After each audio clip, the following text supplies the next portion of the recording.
No, we're live. I'm not frozen. I get the mic here. We're ready to go. We're gonna make this happen. Hello, everybody. How's everybody doing today? I hope you guys doing amazing. Um, because I'm glad to be here with you guys. It's gonna be a lot of fun. Andrew, lad, good morning, good afternoon, everybody. Hope you're doing well. Thank you, Andrew. You're like the best on Twitter. You come and watch the streams. You give so much support. I love you, man. That is awesome. Adrian's here. Can't wait for this. I'm excited too. Good morning, everybody. Finally, I can watch it live stream again. I'm excited too. I'm really happy that we are able to make this happen, of course. And we're going to continue coding on this Tuesday night project live stream. And again, the whole point for the stream, for those of you guys who are tuning in, is talk about what it's like to code on your own. Talk about the struggles that you have, the failures that I have, watching me stumbling. And the reason why I want to do this live is because I want people to know that nobody codes just perfect all the time. Especially when you're starting out, there's always challenges. There's always stuff that breaks or doesn't work. And so the whole point of doing this live is to share with you guys the most realistic experience. But before we continue any farther, you guys let me know if my audio is even working. I remember a while ago I've done a stream where first 10 minutes nobody could hear me and I didn't pay attention until it was too late. But anyway, it's funny.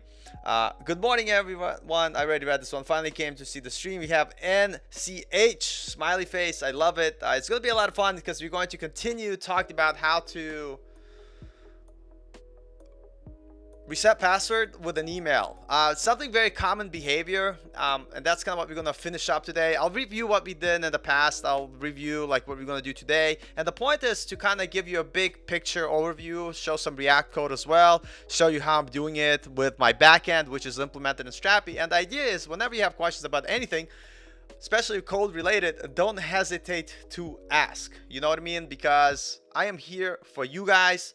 Those of you who've been here for a while, welcome. Those of you who just joining, welcome. I mean, we just started, so you're not missing much at all. Tammy, what's up? Hi guys, listening in but working away on my style components course from John, so I can't keep moving forward on my project with Paul. Audio is working. Thanks, Tammy. That is awesome. And yeah, the most important thing is to make sure that you guys coding, and hence this live stream coding party project Tuesday night stream with a little bit of caffeine because we need it, is to continue to motivate everybody to continue building. Now, so bunch of announcements. Obviously, let's get these announcements out of the way. Engine Boy, hey Paul, I applied for a few jobs on LinkedIn, but it's necessary to complete their test because it's too hard for me to solve. Those are going to be cases, in a lot of times you just got to keep applying, and whenever you find the test that you're not doing too well or you don't know how to do, take the time to use that as a learning experience, look it up, the answer,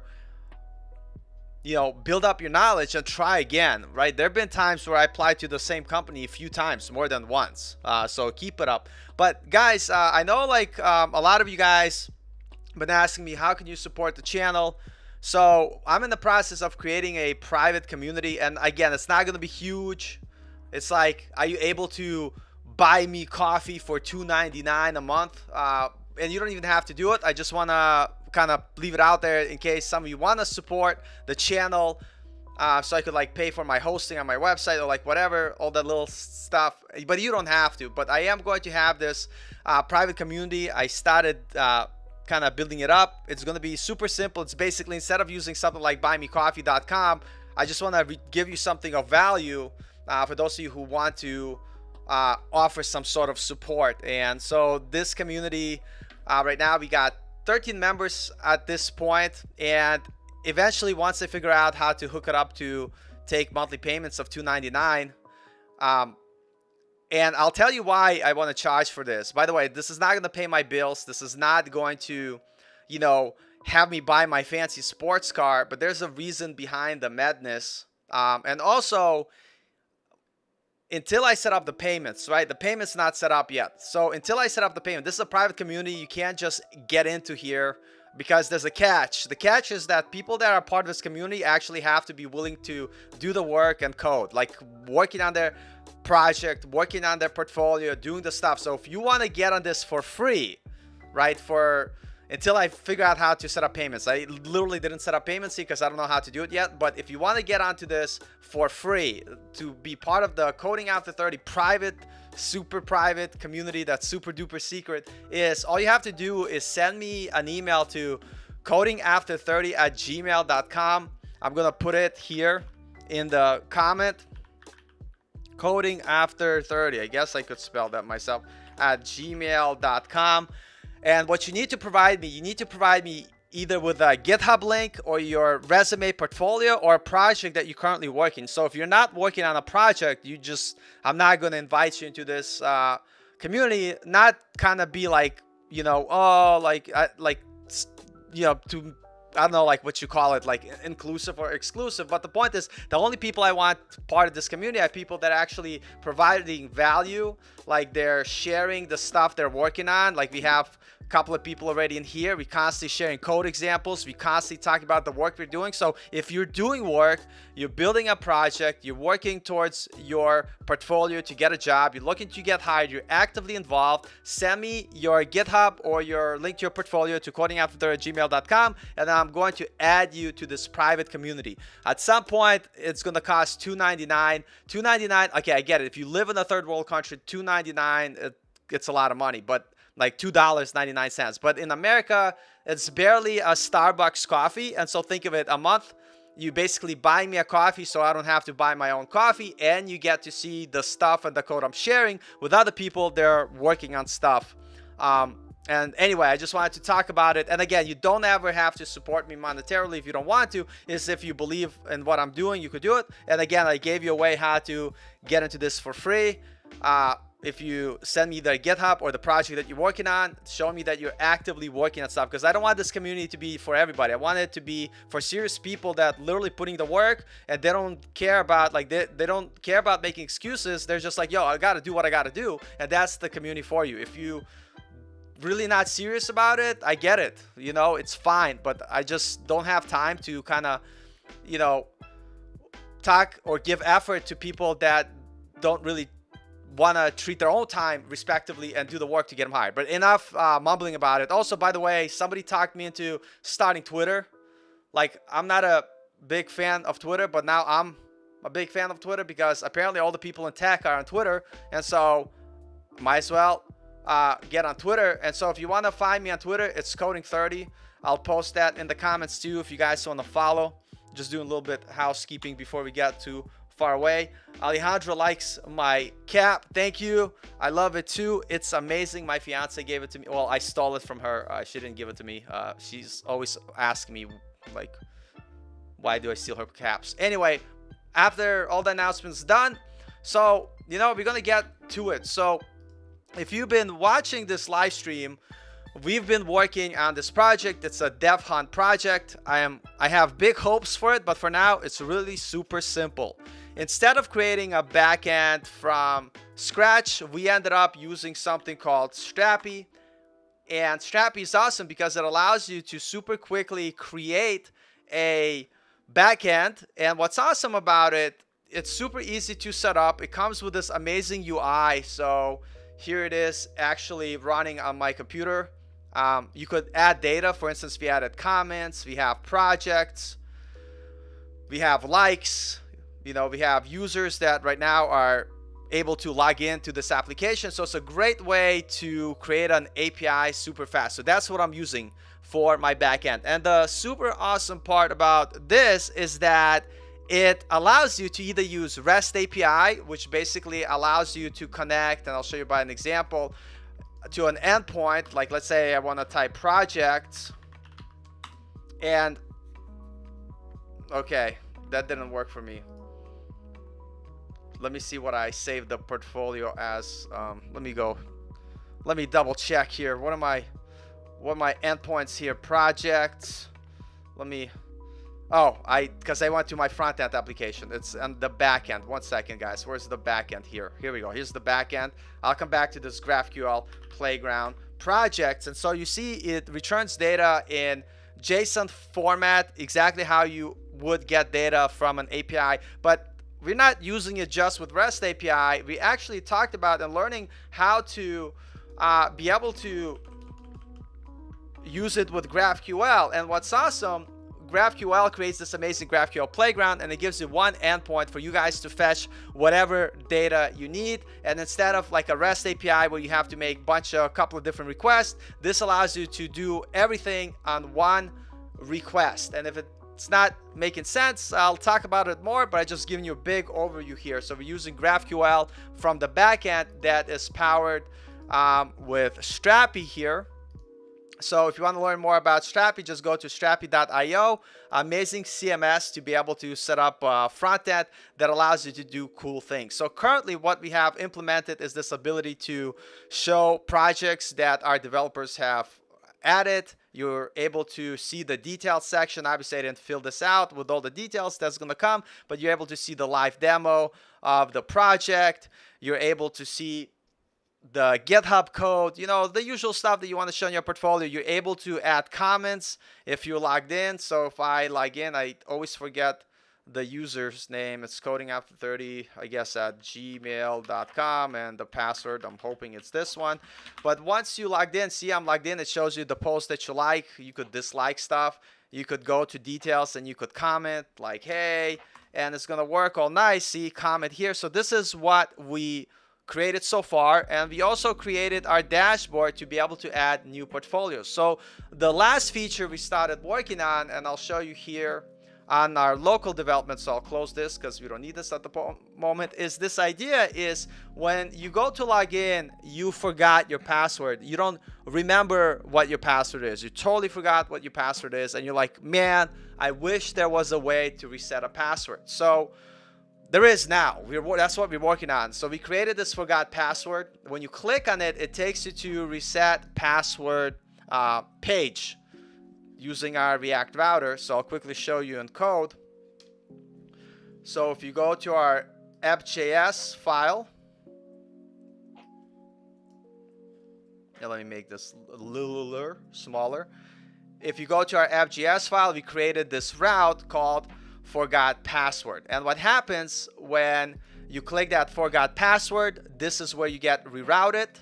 And it basically shows this forgot password form. And if you take a look at it, we wrote the code here where basically on submit, let's run this GraphQL mutation. And what it does is basically fires our API to send an email that we set up last stream that you guys will be able to see. And so in this stream, we're kind of going to go, what's the next step? So the next step, and I'll kind of show you what I mean here. So when you forget your password, right, forgot your password and you're a user of this website, you need to provide your email. So I'm going to do codingafter30@gmail. Currently what happens when I click submit, it's going to send an email to codingafter30@gmail.com. So the next step for me is to be able to handle this email. So currently, notice when I get this email, right?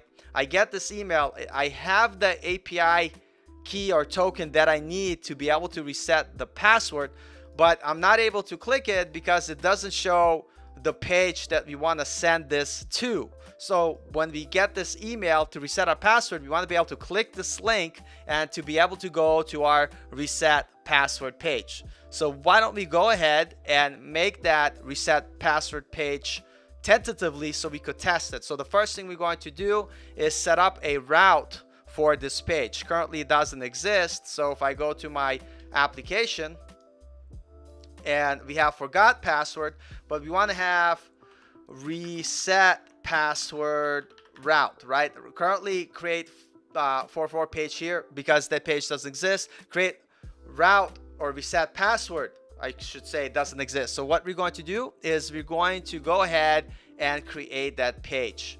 So if you look at my application currently, let me just close some of this stuff down. So we go into source, we go into pages, we have forgot password, but we don't have create password page. So I'm going to go on my pages first, create a new file, and we're gonna call it reset password, because this is gonna be our page which will allow us to reset the password based on the email that we received. So what I'm going to do is create a page. Tentatively, I'm going to create a very simple React component. Going to call it reset password, and here we're going to say reset password. Reset password, right? This is going to be the page that's going to handle the form to reset our password. So we want to create it just so we could have it in the UI here.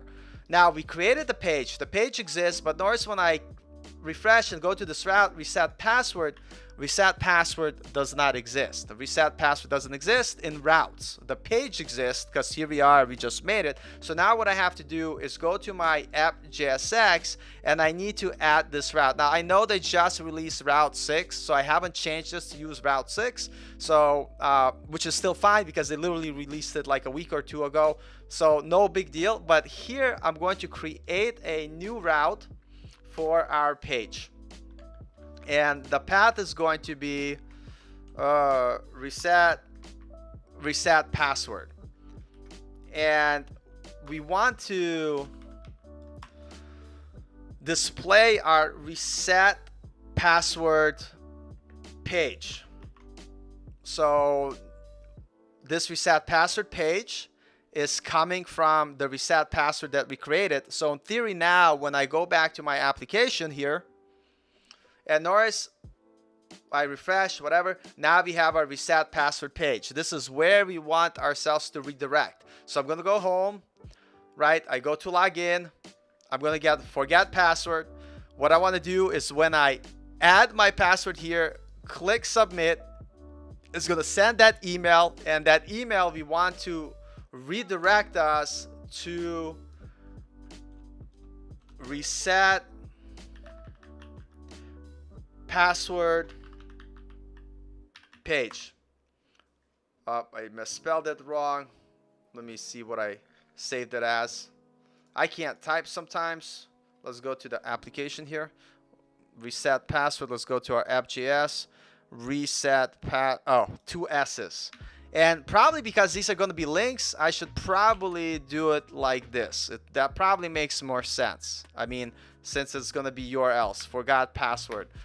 So let's see if that, I got to fix the link now to make sure that we show this. So that's in our login page. We want to make sure we go to our login form. And if someone hits forgot password, we want to change the URL to match what we did here. So now what we're going to do, we're going to test to see if we could at least get redirected to that page. And let me go back to Strapi here. So if you missed the first half of this video, which we did last week, I showed you how to set up the email functionality with Strapi to be able to send that email.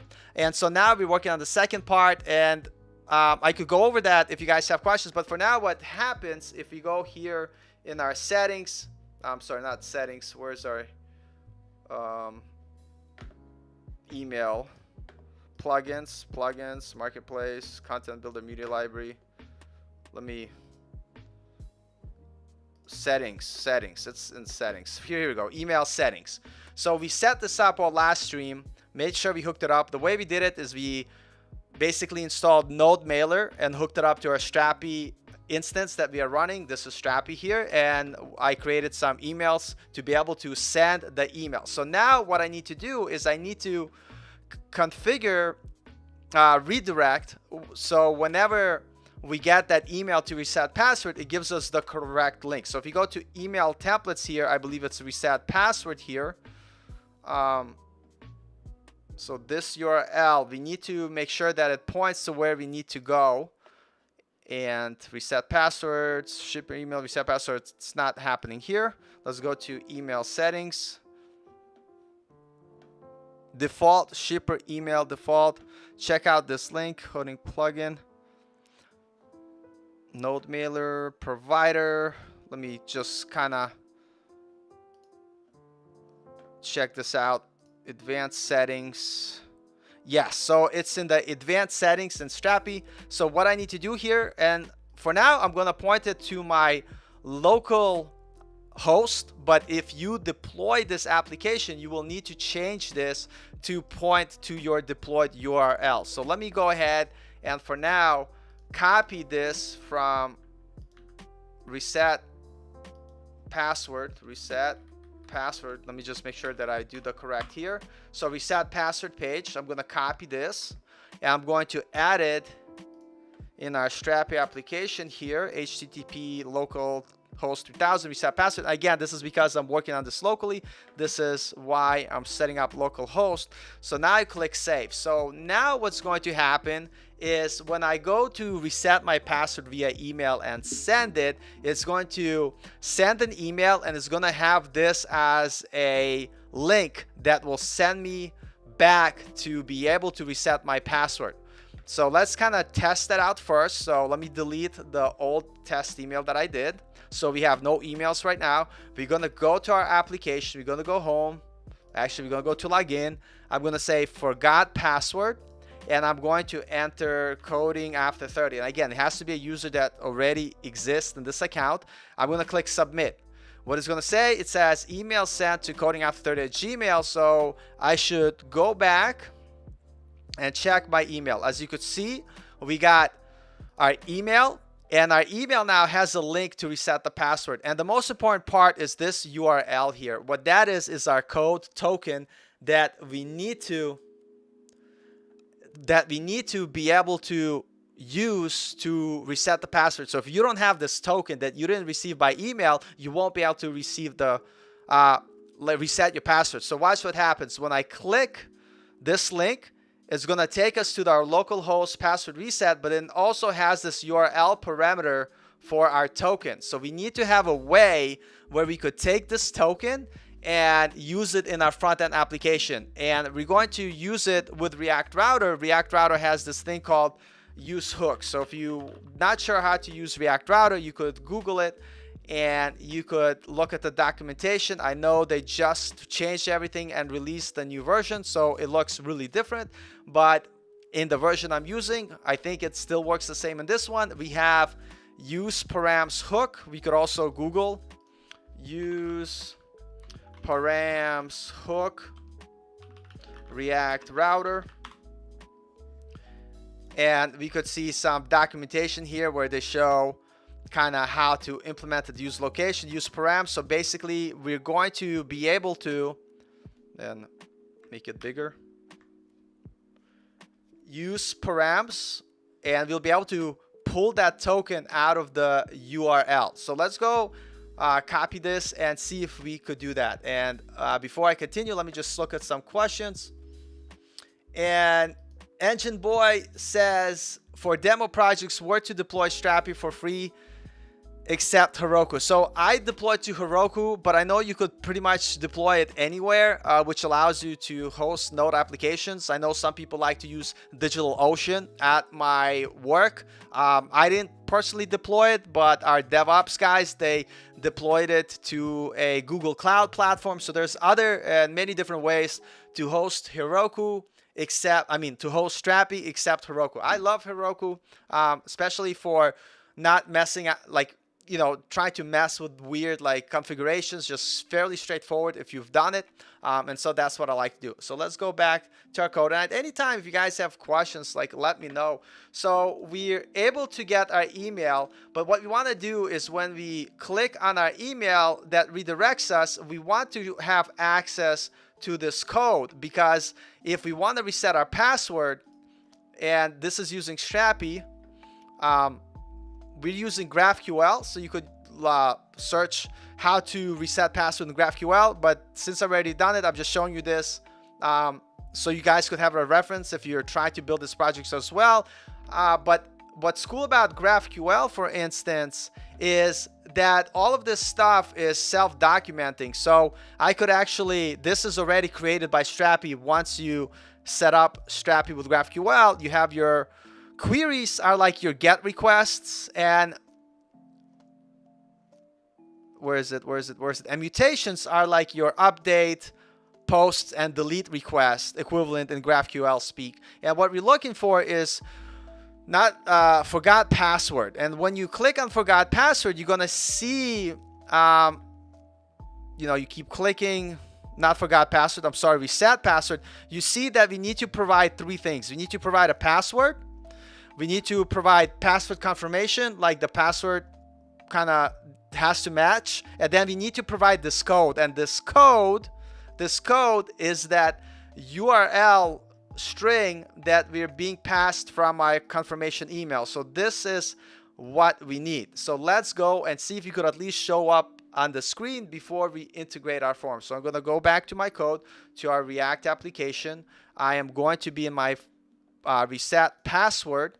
And what we're going to pull in there, we're going to pull in our import use params from React router.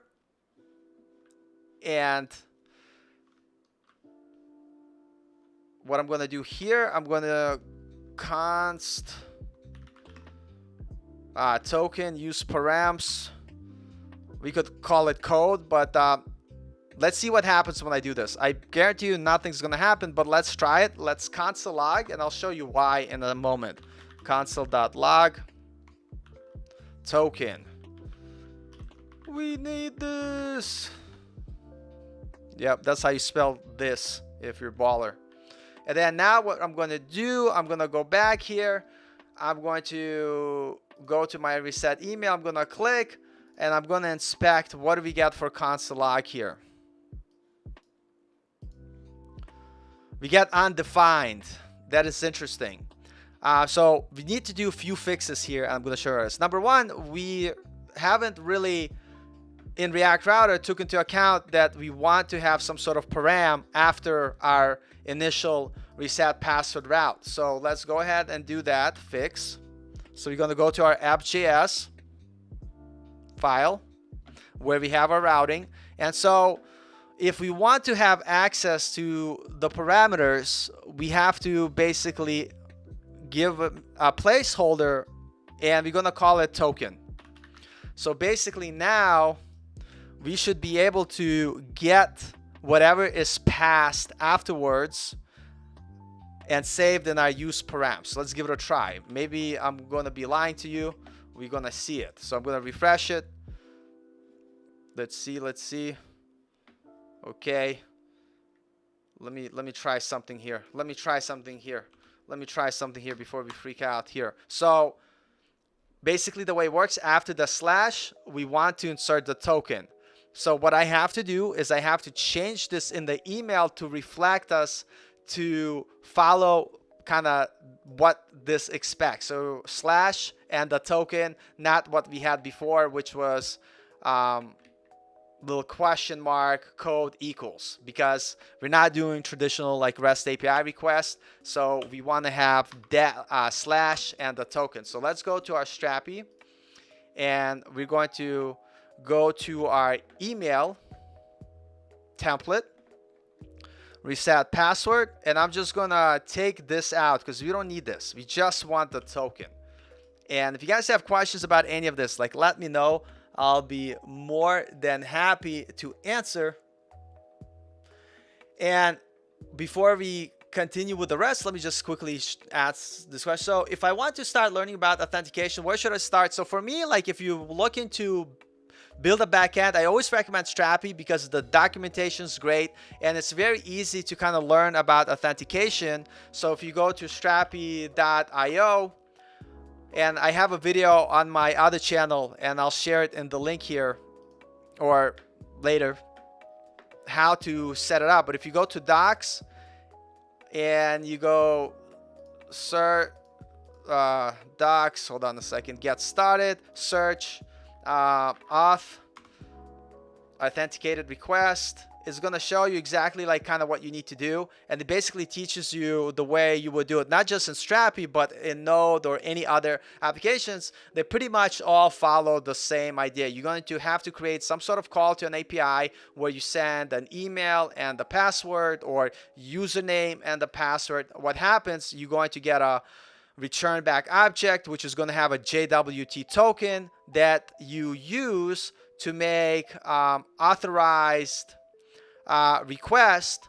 So whenever you're authorized, the way you prove it is in the header, when you either do a post or get request, you would pass your bearer token. And that's why I like Strapi, because they have great documentation, super easy to get started, and you're able to make a API really quickly, really fast, and learn all these important concepts as having an authenticated user, having, being able to do email reset. I just realized I wasn't sharing the screen, but here we go. You go to the Strapi documentation, and what they show you, because I was saying very simple way of doing it. On the front end, you're going to have some sort of request where you pass in a username or email address with a password that's going to return a JWT token that then you could add to any of the future requests in the header when you want to get data or you want to post data.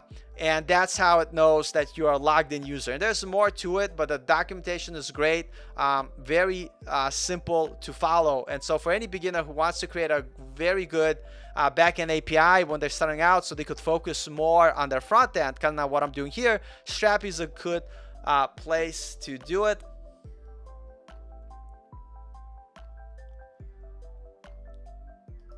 So URL search param versus use param. So I don't know if URL search params is a React hook. I'm sorry, React router hook. So let me search it, because I haven't heard of that, and it might be something that is from URL search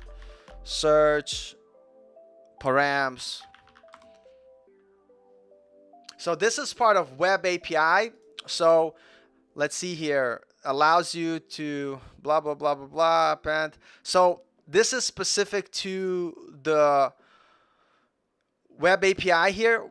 The method that I was using was from use params, which is specific to React router. So I'm using totally different thing here. So the thing that you refer to does not exist in React router. And so if I want to get param using React router, I would use this use param hook. So I hope that answers your question. So let's go ahead now, and I gotta just make sure that I made the changes here. Okay, save. That seems like it's good. Let's go back to our email. Let's test it. We'll click here. So interesting thing with Strapi here, that I probably have to restart it. So let me go and restart it. Control C, kill the server. So make sure we get the changes. I'm gonna build just in case. Sometimes whenever you make changes in the Strapi, in the front end, sometimes you want to rebuild the UI. You just run npm run build before you start it up. Sometimes it's weird. Sometimes just npm run develop is fine. So npm run develop. It should restart our server. And once the server restarts, let's go back to our application here. Let's close this for now. Close, close. I have too many windows open.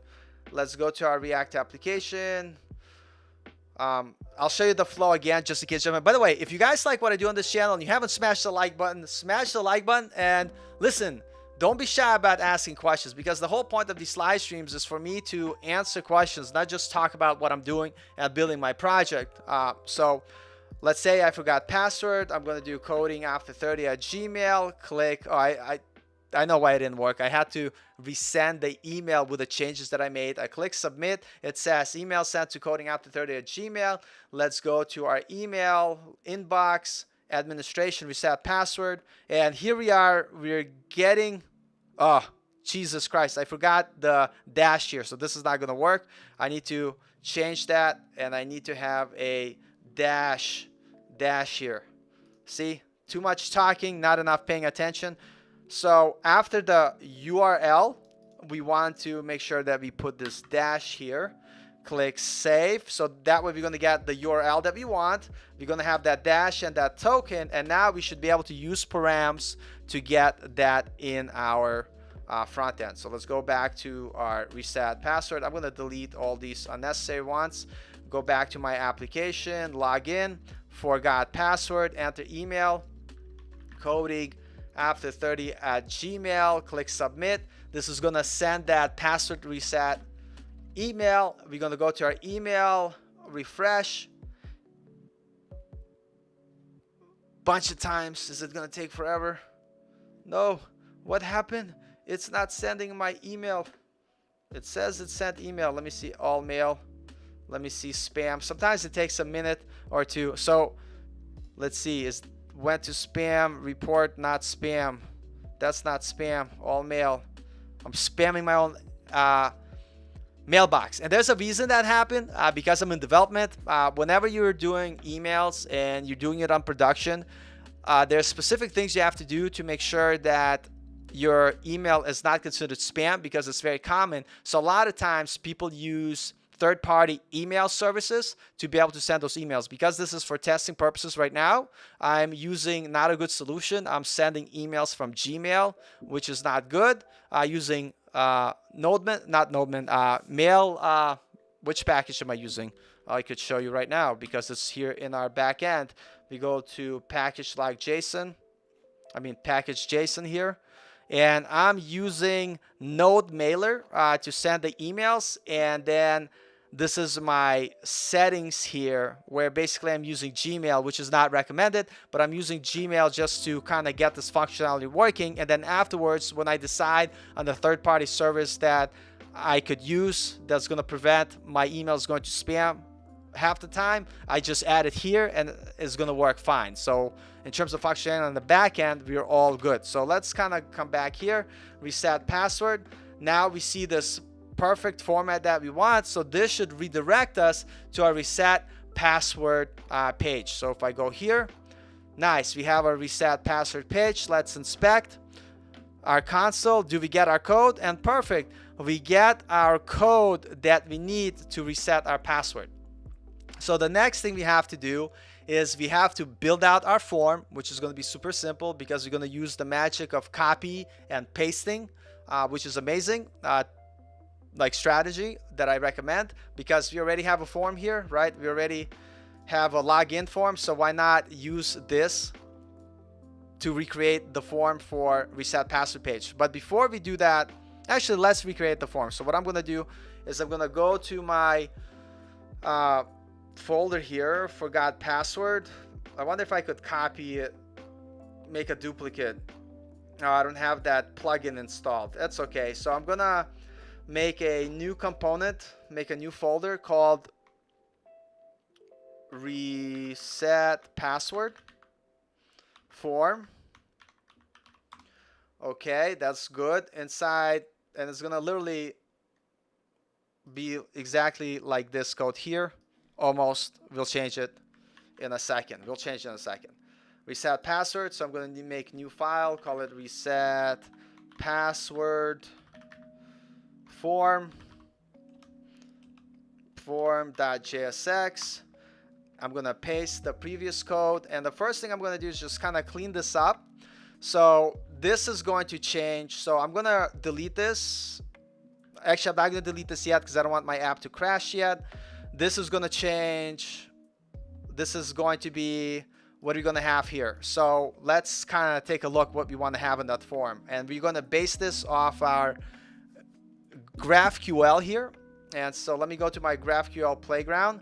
So we know we need to have a password confirmation, and code. So I'm going to reflect my form state to match exactly what we need on the back end. Password confirmation, and code. So let me go back to my application here. And here we're going to have, for our initial form state, we're going to have password, which is going to be blank. We're going to have password confirmation, and code is going to confirmation. It's going to be somewhere else. So basically what happens, this is initial form state. We have our,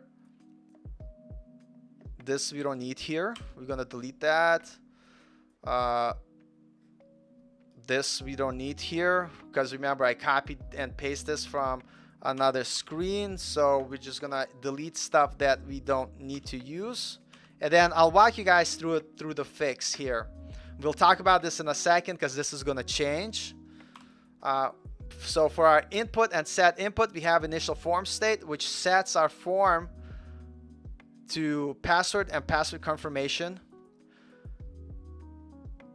Now we have our email address. I'm gonna delete this because we're not using this. So we're going to have password, and I'm gonna copy this, and I'm going to call, so we have password, placeholder, password, name, password. That's good. Then we're gonna have type password, placeholder is gonna be password confirmation, and then a name is gonna be password confirmation, and I hope I spelled it right. So this name, this is how we access the value here, is going to be from input password confirmation. So where is this coming from? So password confirmation, the name here matches the initial state of our form. When we fire handle on input change, it is getting the name set from event target.name. And if I console log this, so we're going to look at it in just a second, whatever event target.value, and let's also console log event.target.name, and we're going to test our form in a second. I'm going to just say input. So here we go. So when we enter stuff on form, we would see the name that we gave it. It's either going to be password or it's going to be password confirmation, and that's coming based off the name attribute in our form controls. And by the way, I'm using React Bootstrap, so don't worry if this doesn't make sense. We could talk about it a little bit later if you want. And I see Han's gonna take a look into it. Fantastic. Yeah, Strapi is awesome. Vinyl guy, hello everybody. Hey Vinyl guy, how you doing? JR Bucks, what's going on everybody? What's up, my man? How everybody's doing? So in theory, our form, I'm gonna say change password. Our form should fairly work, fairly kind of. User we don't have. This redirect we're going to change when data changes. We want to redirect ourselves to the login and data. I'm going to talk about this other part in a second, but it's going to come from our use mutation.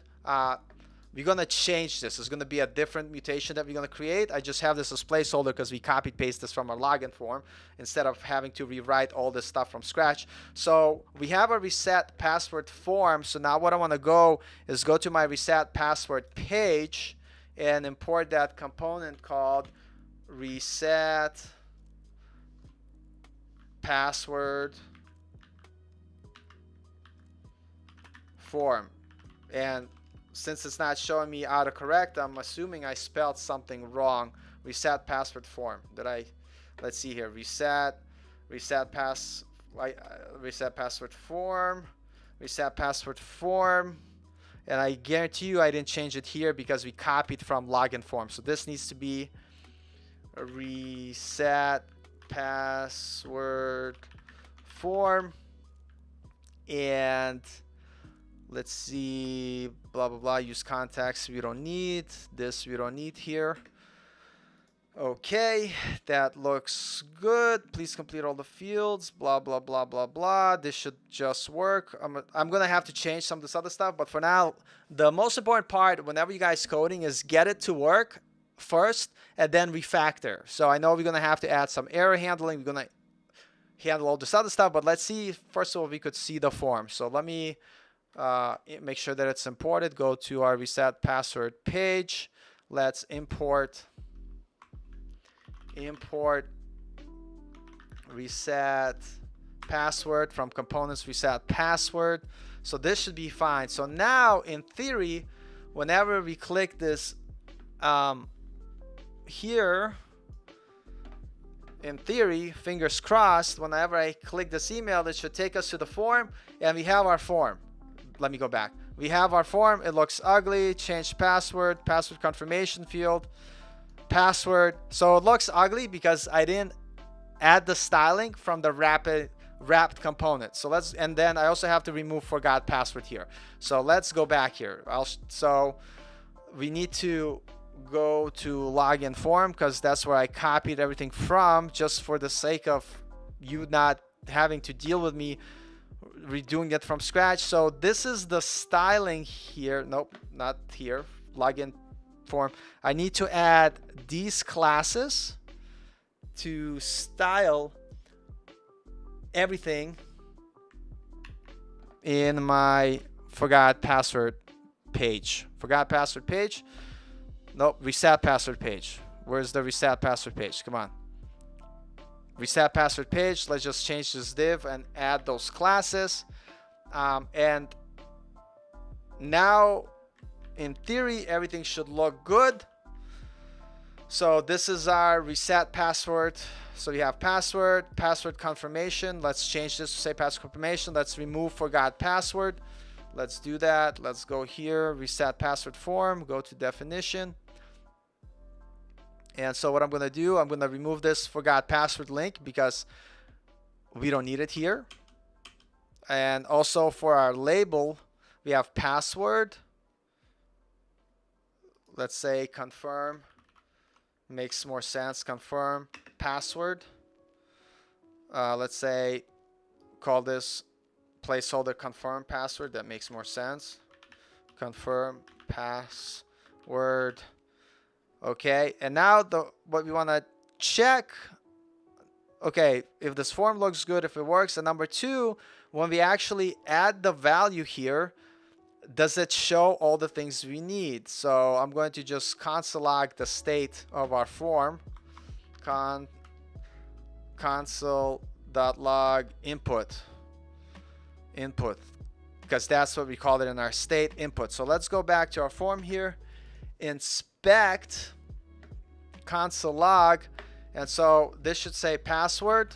So notice when I type, we have our object here. It's changing only the password. Then when I type something here, notice it's changing password confirmation.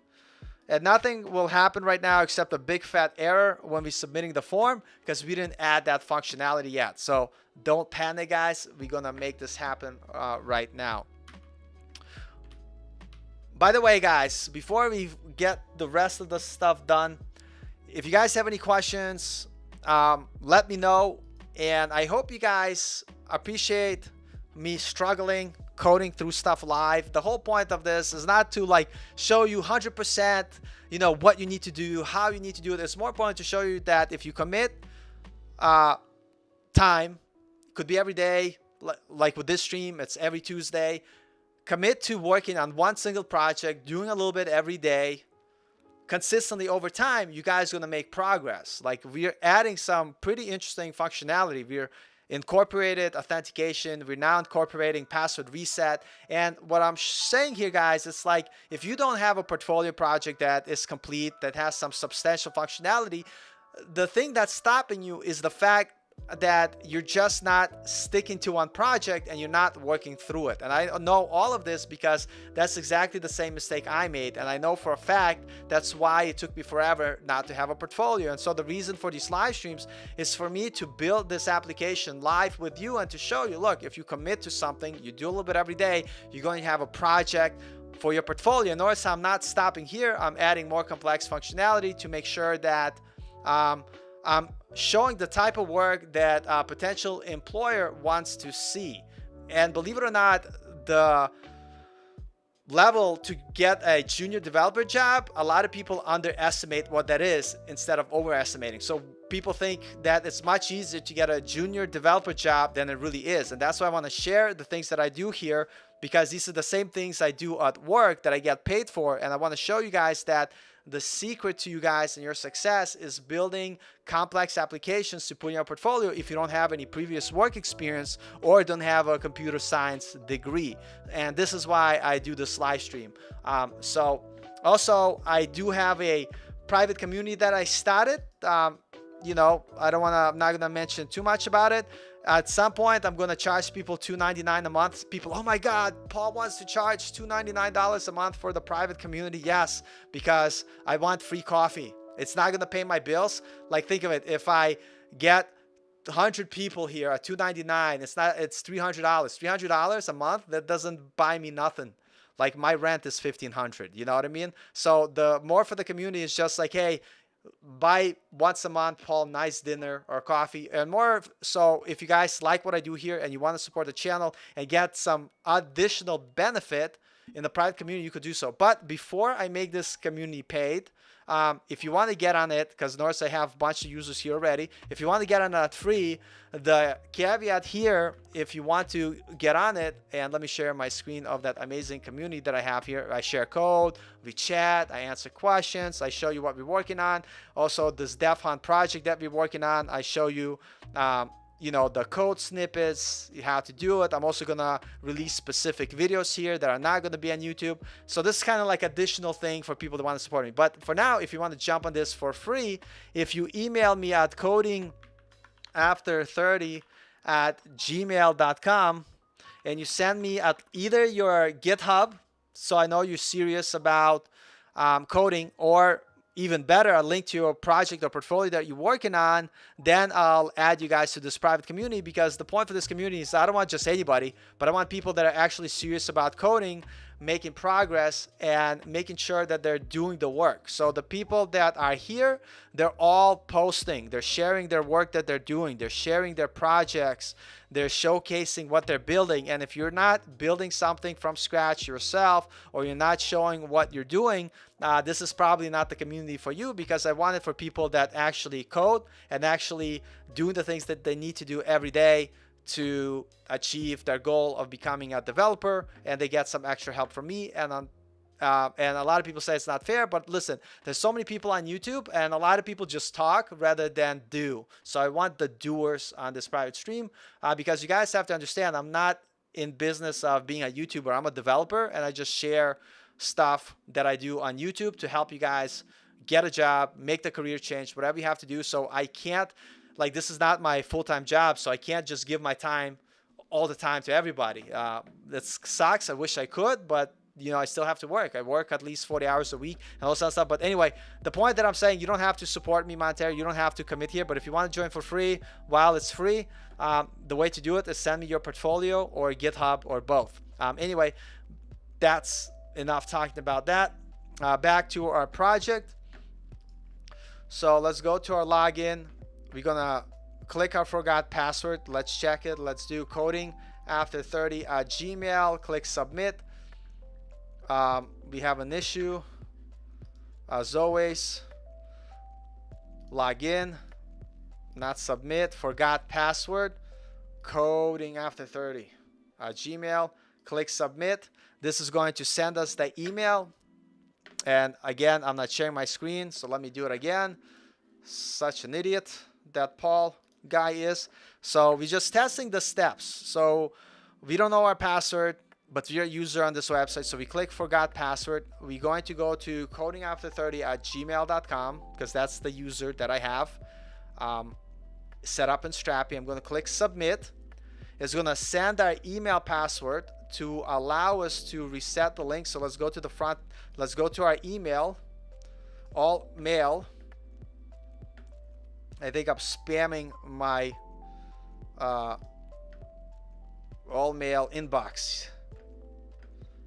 Oh, nice. I got someone already sent me an amazing email to add them to where we need to go. So we have reset password.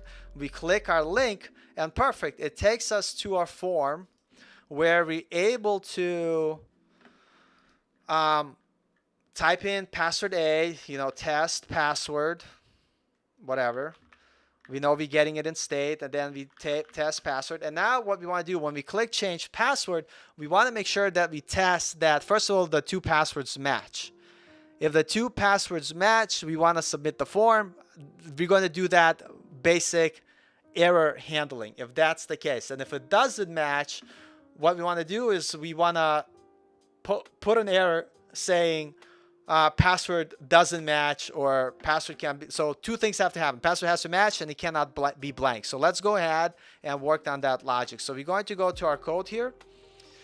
We're working in our reset password. So let me, damn it, I closed everything.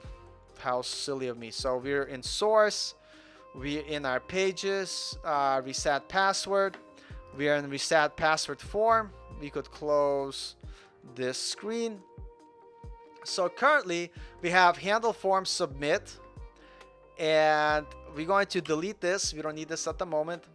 So right now we're checking input password is not blank, and input confirm password confirmation is not blank. If it's not blank, then we also want to make sure and test. We could do another if statement here. If input password and input password confirmation match. So we're gonna click and then login mutation. This is incorrect.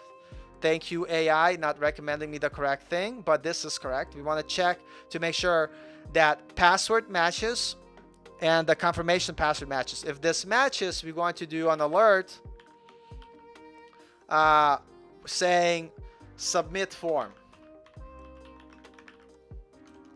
And then if the password doesn't match,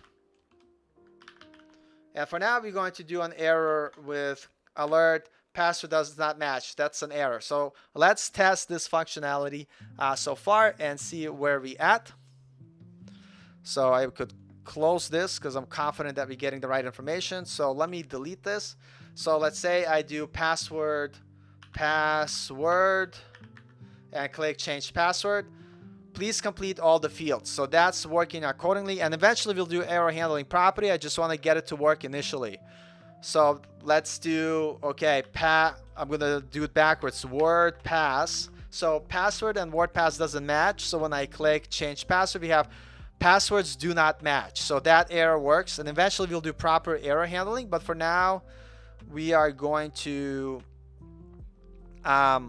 just do it this way. So now I'm going to type test password, and if they match, this should allow me to submit the form. So we should have a message that says submit the form in order to make this happen. And ours, submit the form. Perfect. So we know that this works. So now we need to add our API call that actually allows us to change the password for our user. So let's go ahead and do that now. And if you guys have questions about anything, let me know. Yeah, and 100%, I hit, what am I sharing here? Where am I sharing? Let me go back. Yeah, Engine Boy, 100%, you could do that as well. The reason why I did it this way, just to give you context, is that eventually we're going to have a state here, and it's going to be const, and I'll quickly do it now, error, and then we're going to have set error equals use state null.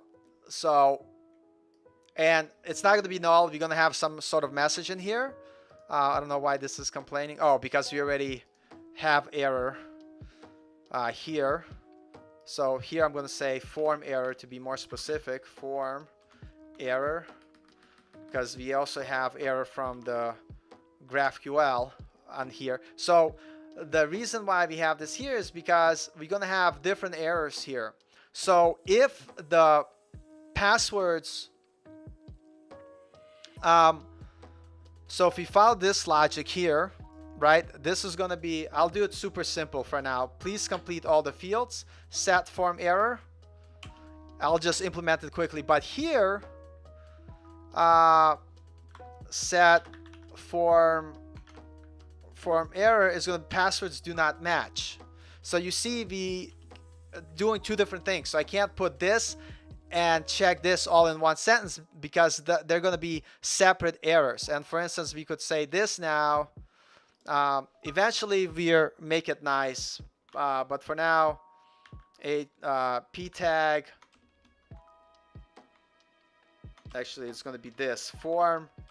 If form error or error, because we have another error here, we want to return a p tag. Hold on a second. You got to do and we want to return a p tag.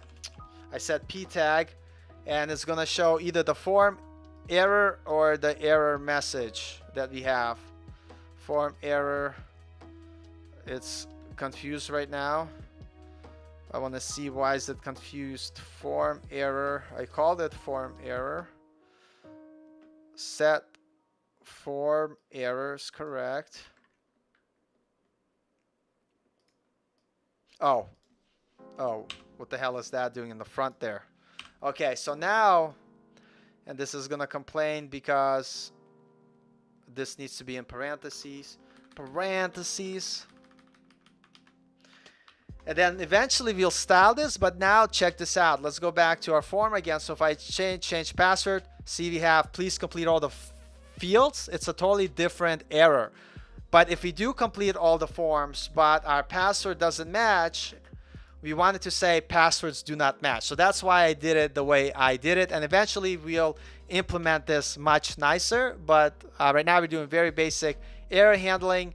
And if passwords do match, 1, 2, 3, 1, 2, 3, usually you would not want to have short passwords, and you would make people do like a password that's more than 8 characters, but we're not going to worry about that. But when the passwords do match, it's going to submit the form and run the logic. So I hope that helps. And so now what we're going to do, we're going to implement the GraphQL mutation.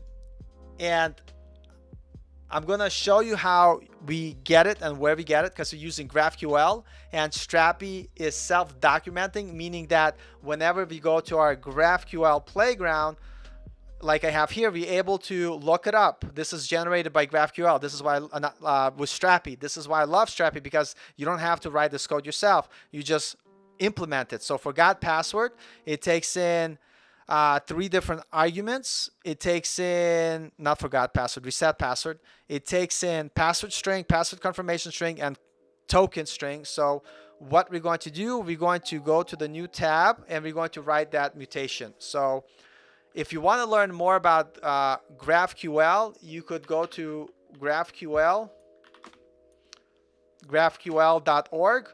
It tells you exactly what GraphQL is. The methodology behind it, why it's better than REST API in most cases. And on the front end, we're using GraphQL using Apollo client. And so if you look up at Apollo client documentation, you will see the documentation here. And for instance, we're about to write a mutation, and boom, right here, this is kind of example of how you write the mutation, how you implement the mutation.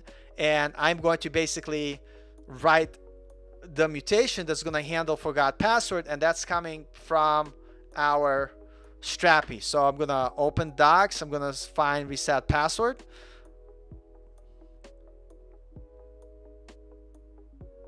Reset password, and I know we need to pass the password string, password confirmation, and the code. So I'm going to first start by saying mutation, and I'm going to call it reset password mutation, just so we give it a name. And we're going to pass 3 arguments into it, and we're going to follow the same naming that they use. We want to return password, and whenever you put a $, what you're doing is you're creating a placeholder for your variables that you're going to pass into the mutation. And we also want to give it a type, and this is a type string. And so let me put it on another line here. Next, we want to provide password confirmation. Password confirmation. And that's going to be string. And exclamation point means that this field is required. And the last one, we have code. And I called it a token. I'm going to rename it to code to kind of make sure that I follow the same naming convention. And that's also string. And now we have to point these variable holders to our reset password mutation that's here. So I'm going to type reset password, and I'm going to map our variables to our arguments here. And it's complaining because we need to do this. Reset password. Now it's going to stop complaining. And we want to map our password to our variable password. So let me do here like this. Then we have password confirmation, and it's going to be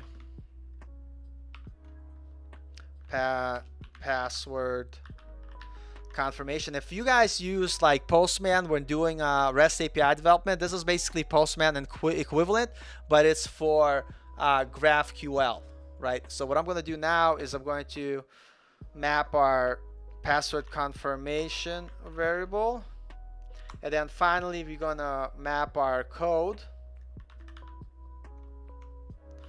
variable in our mutation, and then this is going to return a user.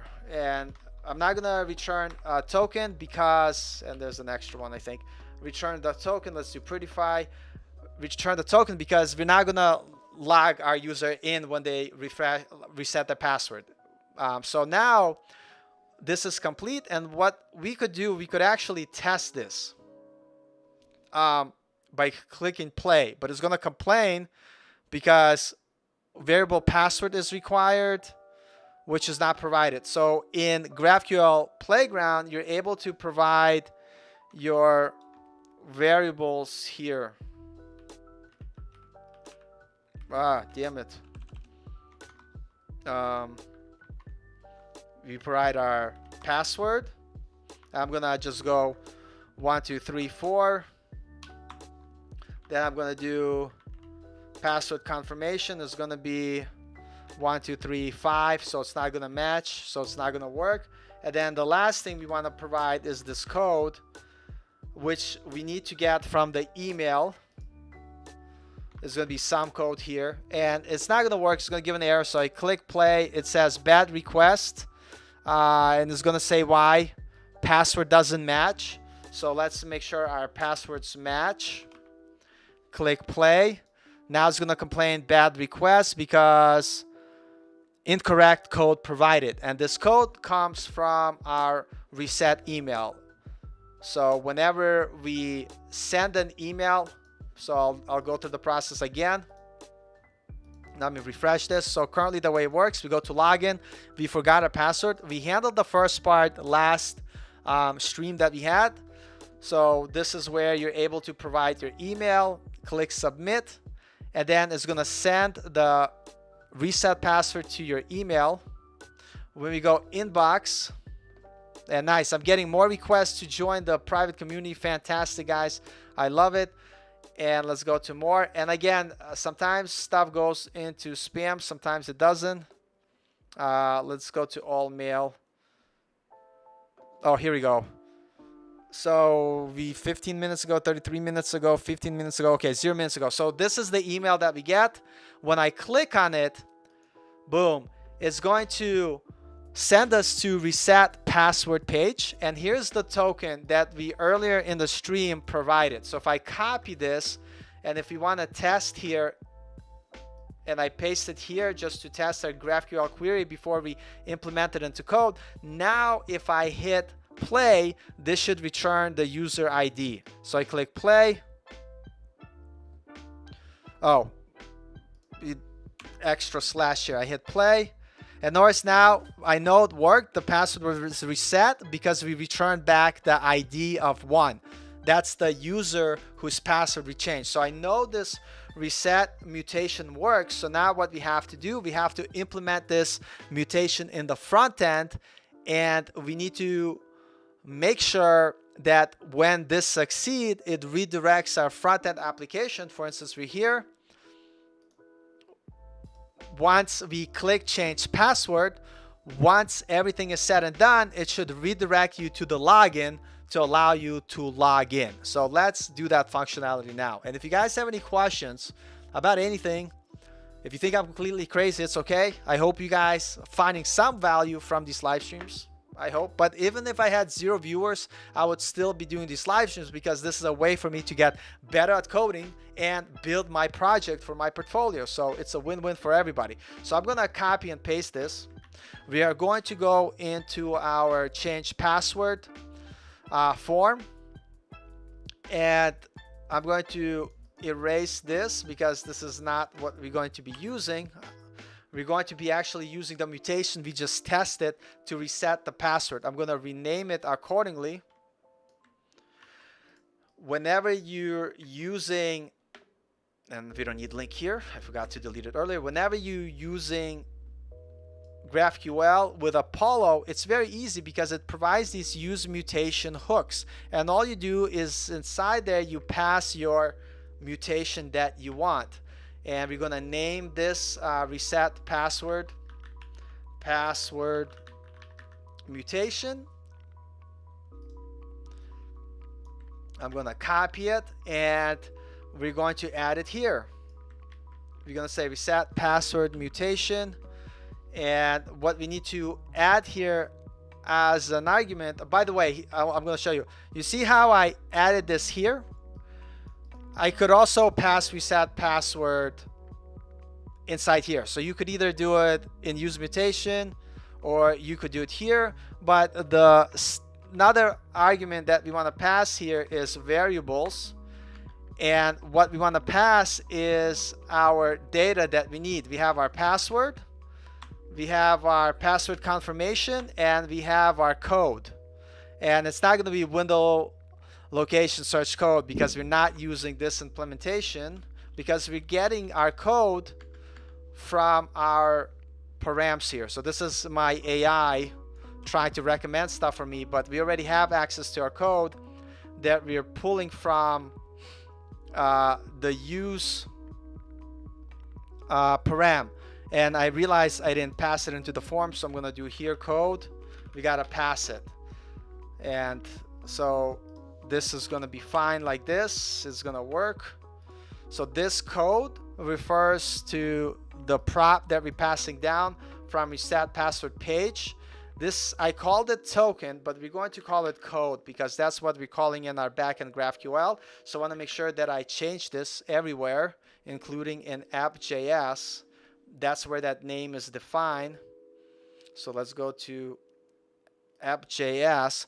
So use params, like whatever we name it here, like we called it token, use params will find it as token. So if we name it here as code, when we call that use params hook, it's going to call it with the name that we gave it here. So code, and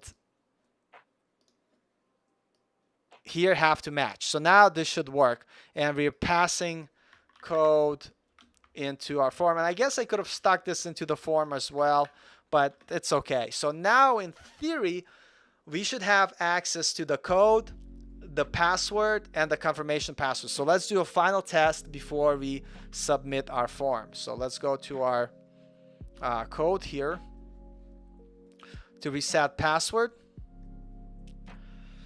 So when this fires, we're going to pass in the password, password confirmation, and code.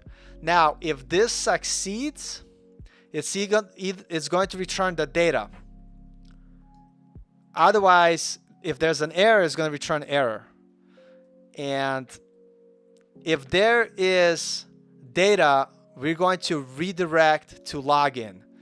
And am I pulling redirect from React Router DOM? Yes, I am. So in theory, I think we are all set. So right now, what should happen in terms of functionality, let's kind of walk through it and test it.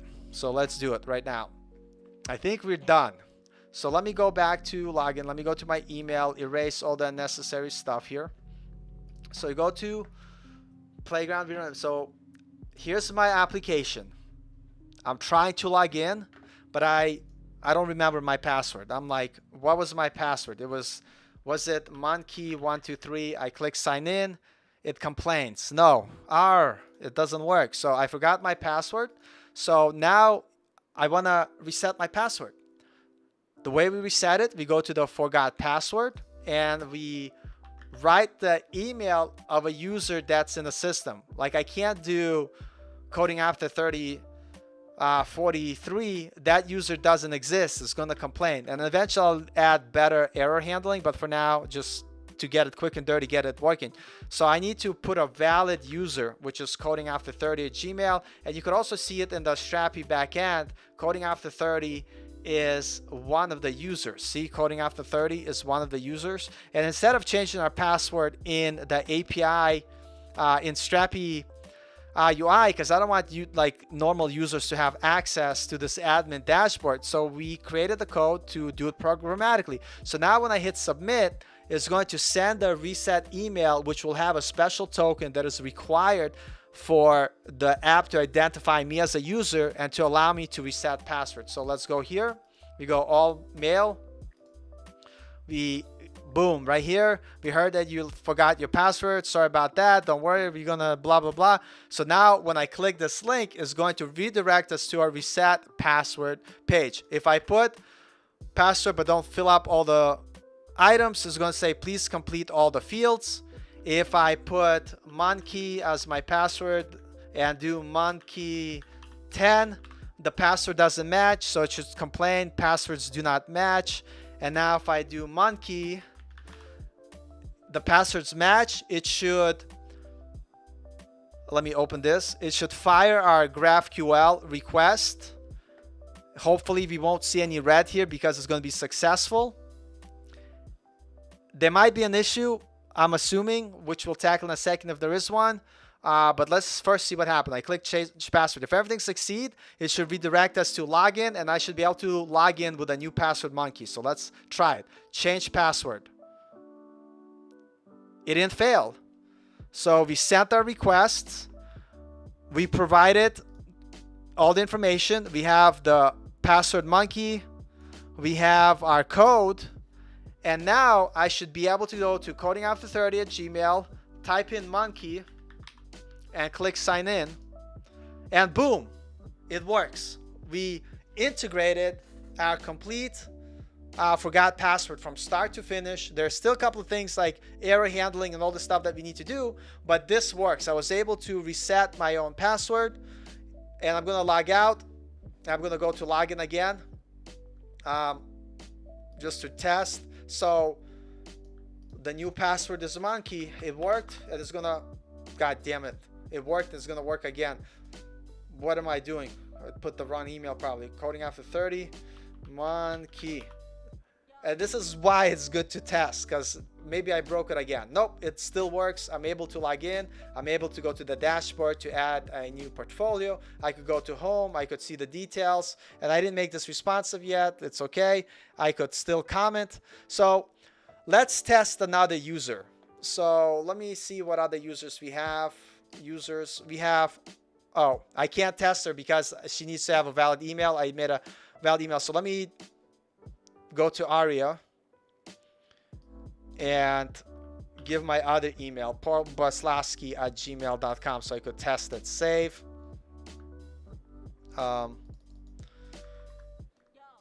So I'm gonna go back here, home, log in. So I'm gonna try to log in as Aria. I don't remember the password. I click sign in. Big problem. The password doesn't work. I go log in again. I forgot my password. I enter my Paul Bratslavsky. It has to be a Bratslav. I can't even spell my own last name.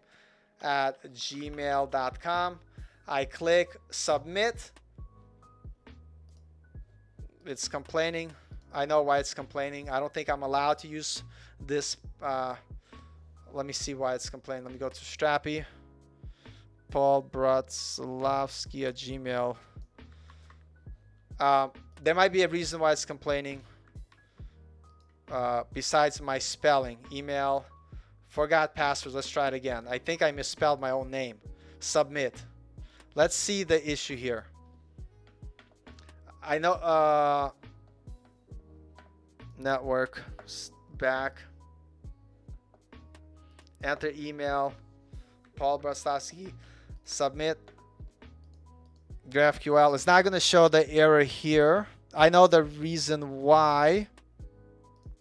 The reason why is Paul Broslavsky email is my admin email account, so it doesn't work. So I have to give another email. I don't have any other email, so I can't test it. Let me see if I have another Gmail account that would work. Gmail. Oh yeah, I do have one. I have my old work email. Let me try this one. Let me log out. Gmail. Add another account. Paul from Gracie Sports at gmail.com.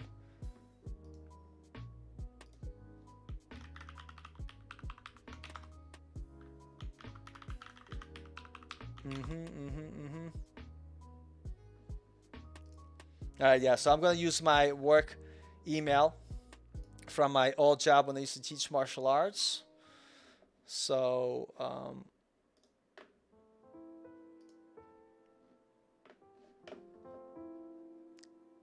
let me go back to users here.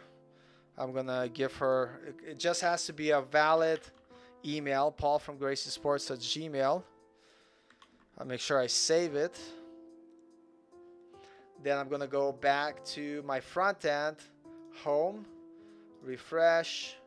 Sometimes maybe you need to refresh. Oh, I'm logged in. Log in. Go to forgot password. Let's add this email. Submit. Okay, email sent to paulbroslavsky@gmail.com. So here's my email inbox. Let's refresh. More. And it's very important to test stuff. And the first time it will go to spam. And the reason why is because you should never use your Google. I just use my Google email to be able to test this. So let's go to all email, inbox, administration panel. So when I click this, notice it takes us to our application to be able to reset the password. I'm going to reset her password to monkey. And I'm not worried about the fact that you know the password because this is running locally. Click change password. The password has changed. So let me go to Paul from Gracie Sports. And now I type monkey. Up. My fat fingers. Log in. Paul from Gracie Sports. Monkey. Click sign in. So what's the issue here? And this is important to test. Yeah, a lot of people like, oh man, it doesn't work. You're making errors. Like, what's going on? But the point is that this is normal part of development, and you have to be able to kind of figure it out. Forgot password. Let's try it again. I might have maybe did something wrong. So Paul from Gracie Sports at Gmail, submit. That went okay. Okay, great. So that worked. Let's check inbox. Here we go. Just now. And I know a lot of people, it's like boring to watch people test and do everything else, but this is the most important part.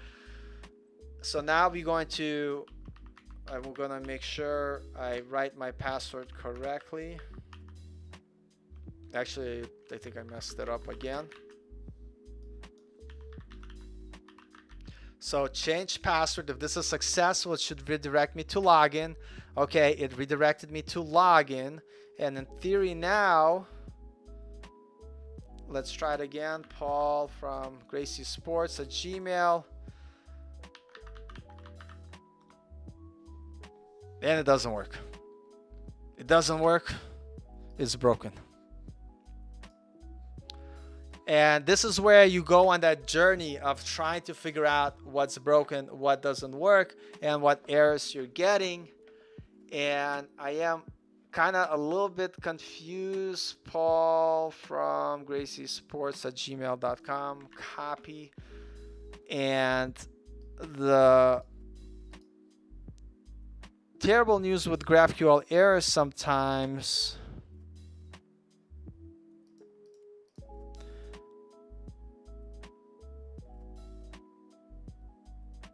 Sometimes you just don't get anything in the front end and you need to test the back end.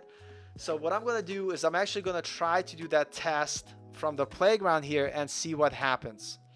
So I am going to go back to my email. We heard that you lost your password. I'm going to copy this and let's check it in our GraphQL playground. Paste. Oh, shit. Left the screen. Let's make sure I paste the right one. Okay, that's the right one. And for our password, we're gonna say monkey.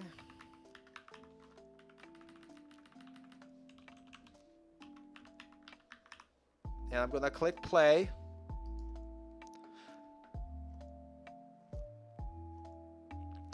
So I'm using the wrong code. So I'm assuming the email I clicked to submit this already expired. So I might have to go through the full process again.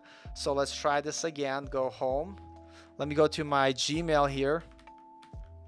Where did my Gmail go?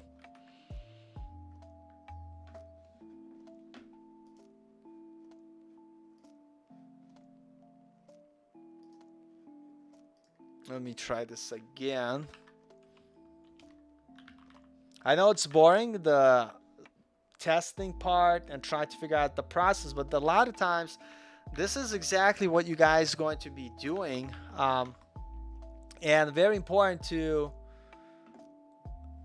be able to make sure that you test your applications before you make the changes. And now, like, my computer's asking me to do all this extra stuff. Hold on, I gotta get my phone because now I have to verify my email.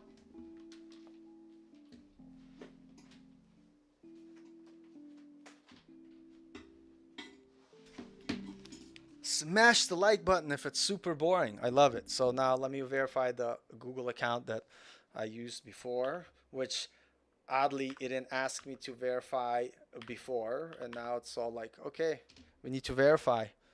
Okay, sounds good. They're asking me a lot of amazing stuff. Okay, inbox, Google. Okay, I'm verifying this part.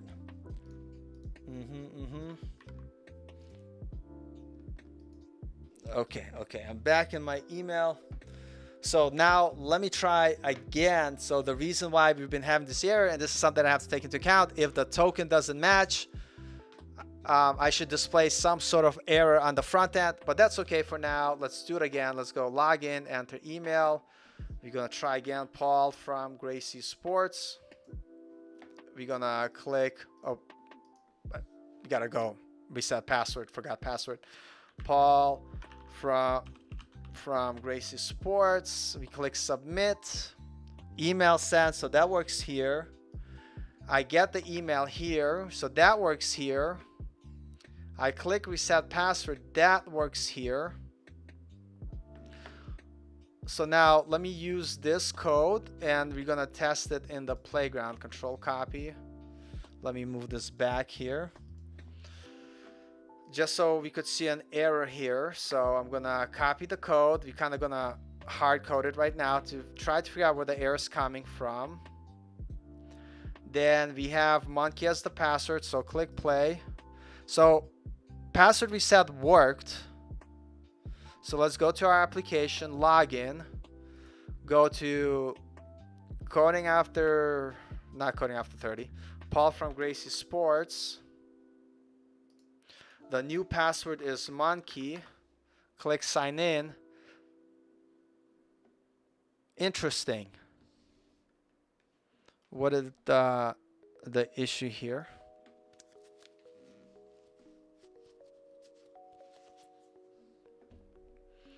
So it changes the password. Paul from Gracie Sports.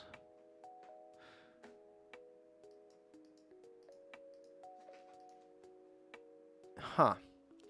Let's see if I could log in as anybody. Maybe I let's see, go coding after 30. I forgot what I changed this password to. Sign in. Nope. Oh, I changed it to monkey. Coding after 30. Let's do monkey, because that's what I changed it to. Sign in. So that works. So let's go to Strapi here.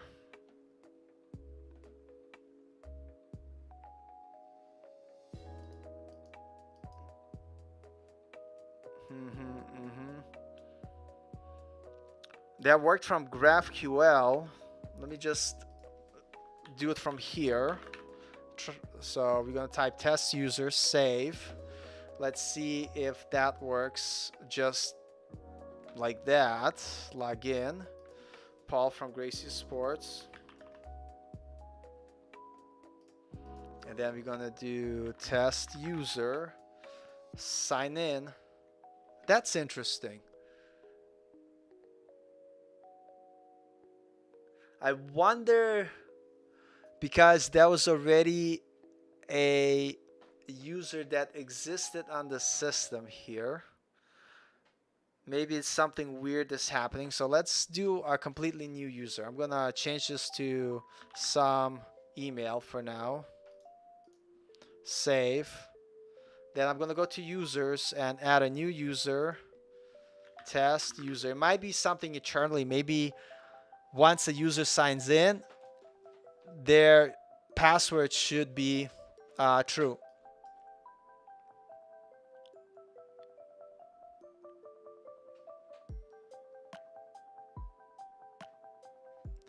Oh, that is actually, hold on, let me double check that for a second. Yes, see, super simple stuff. So Engine Boy, you have good eye. You have good eye for it. So that is absolutely true. So in Strapi, this is what I forget.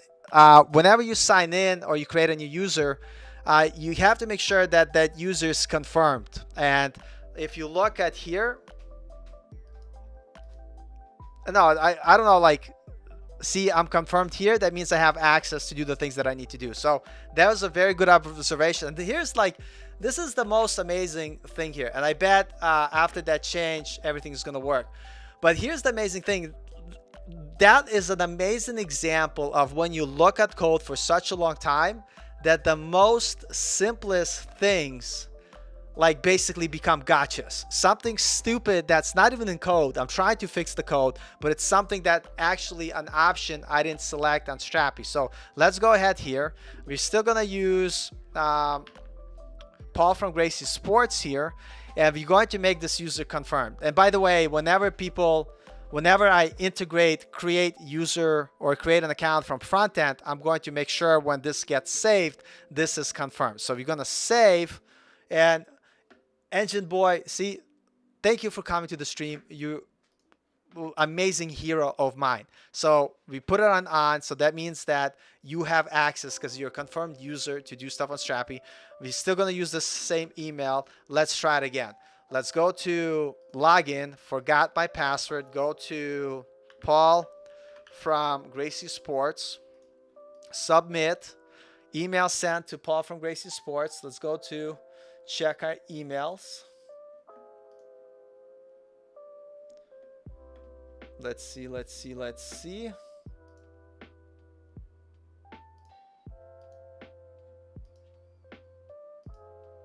And then now go to all mail. Reset password 5 minutes ago. This is just now. So here's the email that I received. I click localhost. I'm going to type in new password monkey, change password. It's going to redirect us to login. We're going to type in Paul from Gracie Sports and type in monkey, click sign in, and boom, look, Engine Boy, see, thank you for having extra eyes on the code. So the issue was not in the code that we wrote. The issue was actually making sure in Strapi the setting is confirmed. So now we could comment as aria We could where is it so big? It worked. It worked. And then boom, it worked. Nice. So now our code worked. Fantastic. We knew that it wasn't the code that we wrote. We figured out that it was just a Strapi setting. So whenever you create a new user, you want to make sure that they're confirmed.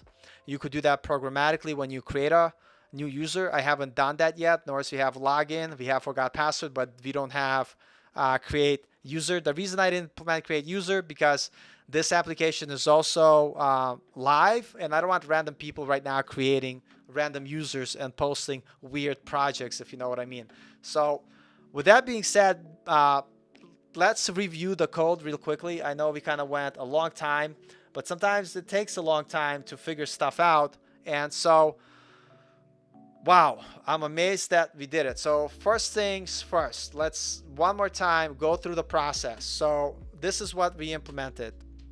In our authentication, we have this concept of users, and sometimes users will forget their password. So if I am coding after 30 and I type some random password, I click sign in, that doesn't work. R is, by the way, the best error message you could have. So now I go forgot my password and I type in coding after 30 at Gmail. I click submit.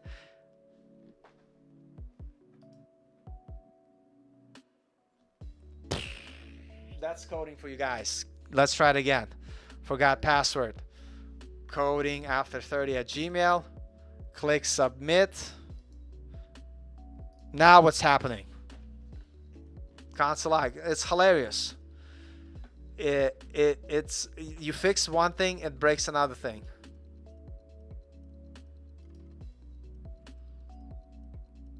I am a user. Did I change myself as a user randomly playing here? Users. Coding after 30. Nope. Still here. Still here. Am I mistyping my password wrong? Log in. For the 10th bajillionth time of banging my head against the wall. Submit.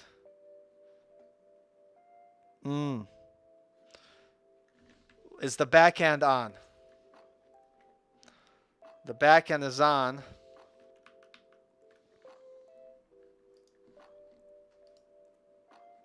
Confirmed.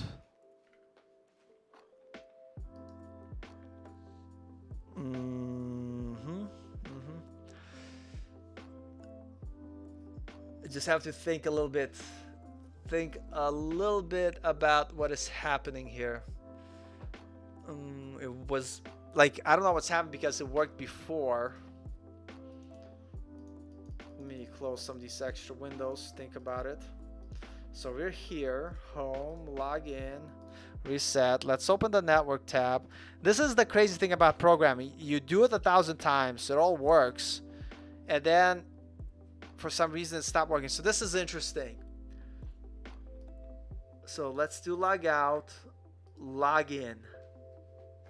Let's do forgot password, coding after 30. Submit. Okay.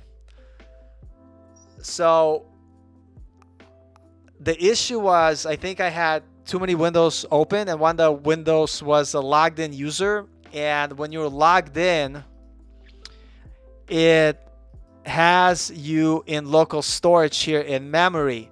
And what it saves here, it saves the token. So whenever you're trying to do the request, it kept using the token that was saved here, which did not match the fact that we were trying to log in as a different user. So in theory, now everything should work. I'll keep this open here. So now let me go to my email. All mail. Let's see here. Refresh. So here we go. We sent just now.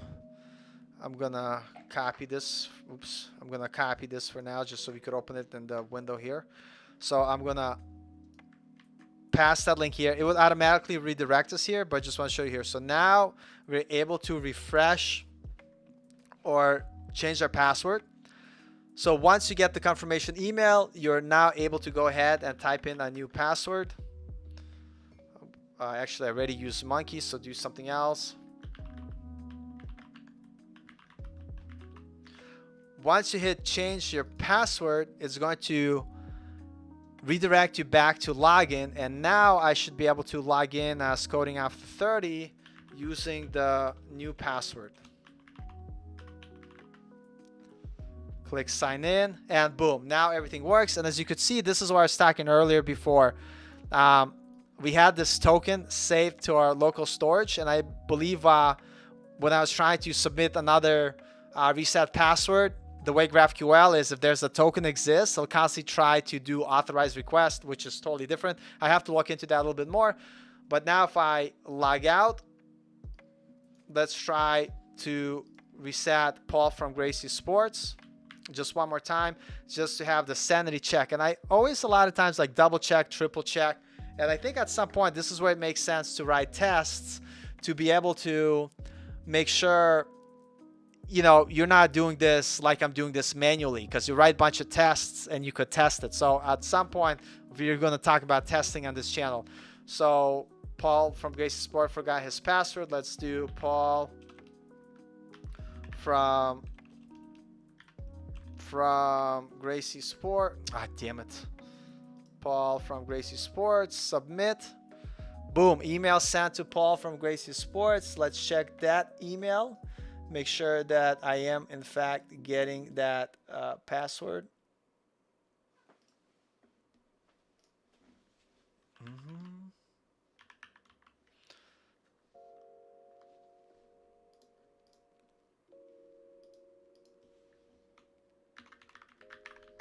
I'm just logging into my other password as my cat's trying to run through the screen. All right, so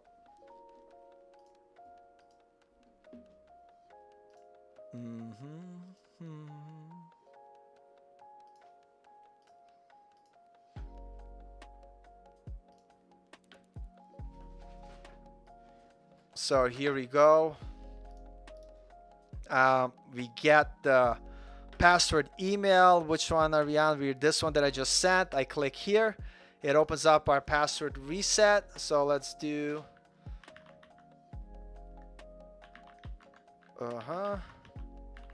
click change password. So it took us back to login. So now let's do Paul from Gracie Sports. I can't believe I just forgot the password I set. Oh my God. I literally forgot the password. I just forgot the password I created. Login, forgot password. Let's do it again. I'm like doing like passwords that I'm forgetting instantly. So let's do again, Paul from Gracie Sports. Forgot password, but this is nice. This is going to be like a 10th billionth time that we check in the functionality. And the beauty of it, the reason here is that we're doing so many tests that I want to be 100% sure that it works before we commit this functionality to where it needs to go. So let's go to our email here. What am I going to spam folder? Here we go. Administration. Okay, let's reset our password for the 10th millionth time. I'm going to call it Tech Rally. That's hard to forget that name. Tech Rally as my local password. Change password. And finally, my God, Tech Rally. Sign in. Oh my God, finally, everything works. Thank God. We tested multiple users. We tested everything. It is fantastically working. And what's up, Tech Rally? I was so busy banging my head against the desk because stuff wasn't working. If you guys liked me like freaking out and losing my shit trying to figure out this goddamn error and why stupid stuff was happening, definitely smash the like button, or at least smash the like button for yourselves. So nice, this works. This is amazing. I'm gonna log out. I'm gonna close everything. And so now what I'm gonna do, the final step here, is I'm gonna check the changes that we made. So on the front end, forgot password, right? We made bunch of changes here. The first thing I'm going to do is make sure there's no weird console logs.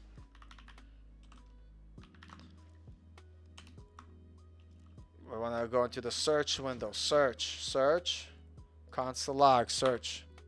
Okay, so we have console log hello. There's no reason for that to be here, so delete it. Then we have console log input. We don't need it because we know that works. We need this. Yep, we don't need this anymore. Once the changes are made, I briefly look through the code, what we wrote. So we added our route for reset password page. We updated forgot password route to be forgot / password to kind of do the norms of URLs. Okay, this was fine. Then we added reset password form that did not exist. We added our reset password mutation. We wrote the logic to handle the form submission, added some basic error handling. We created our form with our basic error handling, button on submit. Okay, that's good. And then we created our reset password page, which contains a reset password form. So now what I'm going to do is go into terminal, and I'm going to do get status. And I'm going to add all that new code that we did. And then I'm going to push it, get push. And now that is being pushed to our forgot password branch. Now what I'm going to do is I'm going to go to my GitHub. And you never want to push anything to master. So we're going to go to the GitHub page. And we are going to go to Paul Braslavsky Community Client.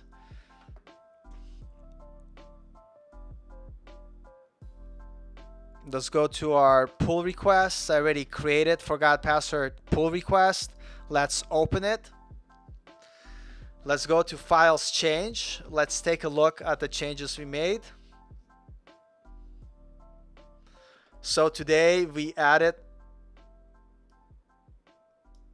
forgot password. Hold on a second. I'm not sure if this is the current changes. Did I not push it? Let me go back here. Try that again.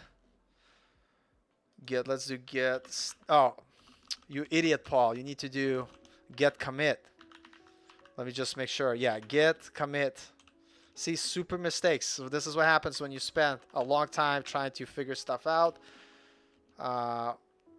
Forgot password completed, password reset with email. Fantastic. Now do get push. Now I'm able to go back here. Let me refresh this.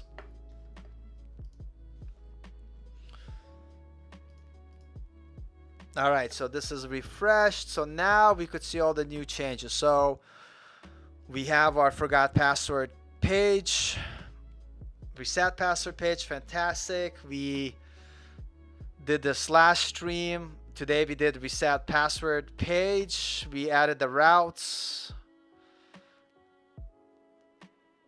The reset password, forgot password form we did last live stream. Actually, let me check these off as I do that. Then to the login form changes. Login form. This is what we did last stream. We added the forgot password link, so that's good. Okay, that's good. So notice I don't just push stuff to master. I make sure to review it, make sure that everything looks good. This is what we did today. Reset password form. So this looks good. This is the forgot password page. Looks good. And this looks good. All right. And so the last thing I want to look at, if we have any errors from Netlify.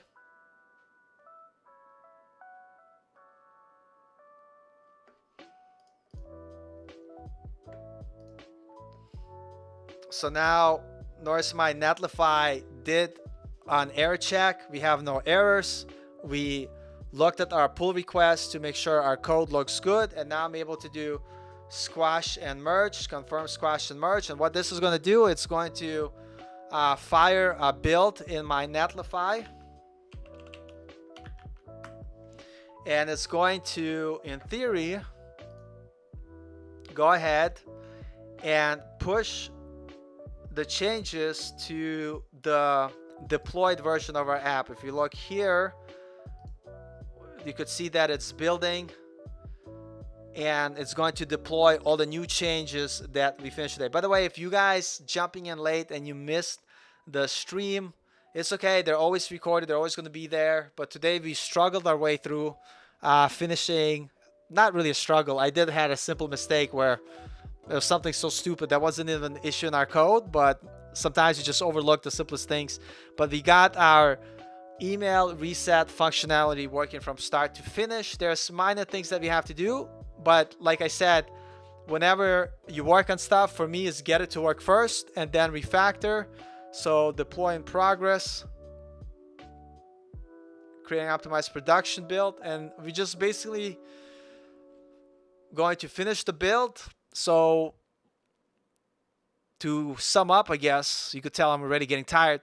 Once you finish your branch, once you complete everything, make sure that you do a pull request, even if you're the one person developing, and make sure that you check the code.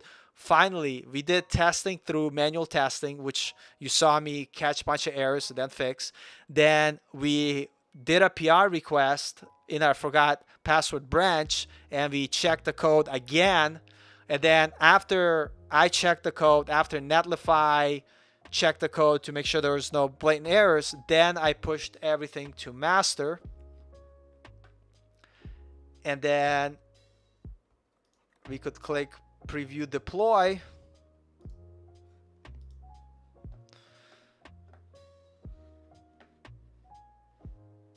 And here's our deployed application. And our forgot password is connected, but it's not going to work because we've got to make sure that we give the permission in our backend application in Strapi, because I'll show you what I mean. Because whenever you deploy your Strapi application, a lot of stuff, it's not gonna give you functionality because it wants to make sure that you don't enable something that creates a security hold. So we're just going to double check that, and I'll show you what I mean. I might have already selected it, but I'm going to go to admin. I'm going to go to coding after 30 at gmail.com. Got to spell it right. Put my super secure password. Hold on a second.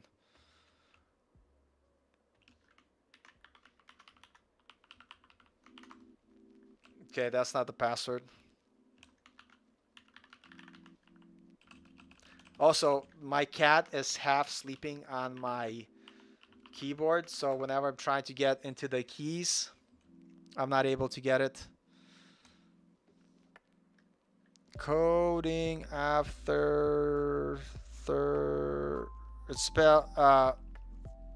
coding after 30.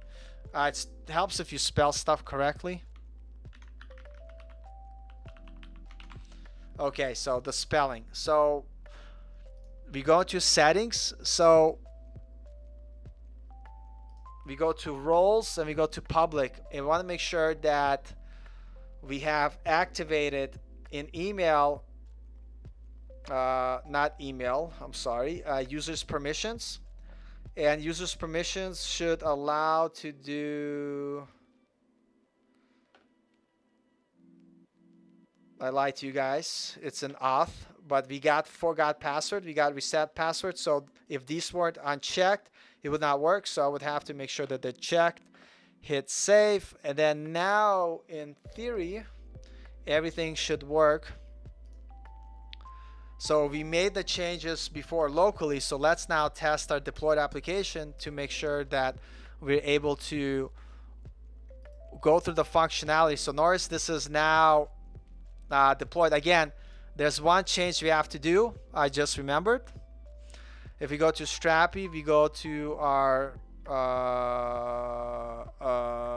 settings, email settings. We have to make sure we go to advanced settings, and we need to point the URL for reset password, which is going to be coding after 30 reset password. Reset password. Page not found. We'll see about that.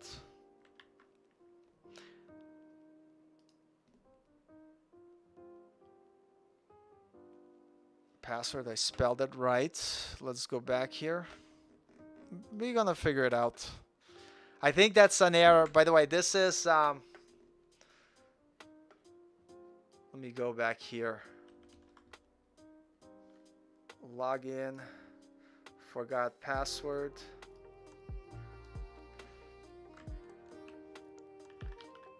This might be a completely different error that I keep forgetting to switch, so I'm gonna have to fix this later. But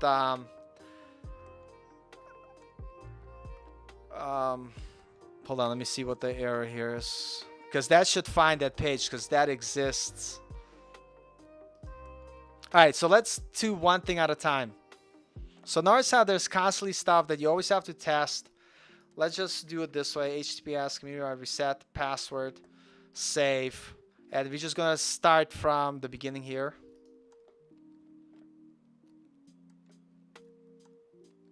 And we're gonna go login, forgot password, coding after 30. So this is, by the way, no longer in my local environment. I'm testing actually the deployed application. And so let's see the error.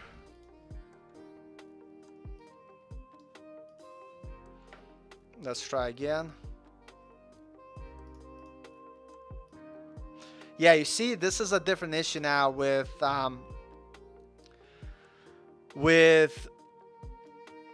Netlify. And looks like you follow broken link. Let's Google that fast first. Google, because it's been bugging me forever. React Netlify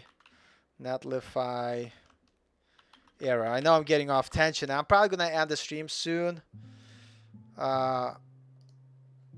Okay, looks like you followed the broken page not found here. Netlify React. So you made the single page applications working great on localhost npm yarn server. Now you made the build, depends on your conviction, host please restart, blah blah blah blah blah, or strictly that blah blah blah. Where's the solution? That's the issue.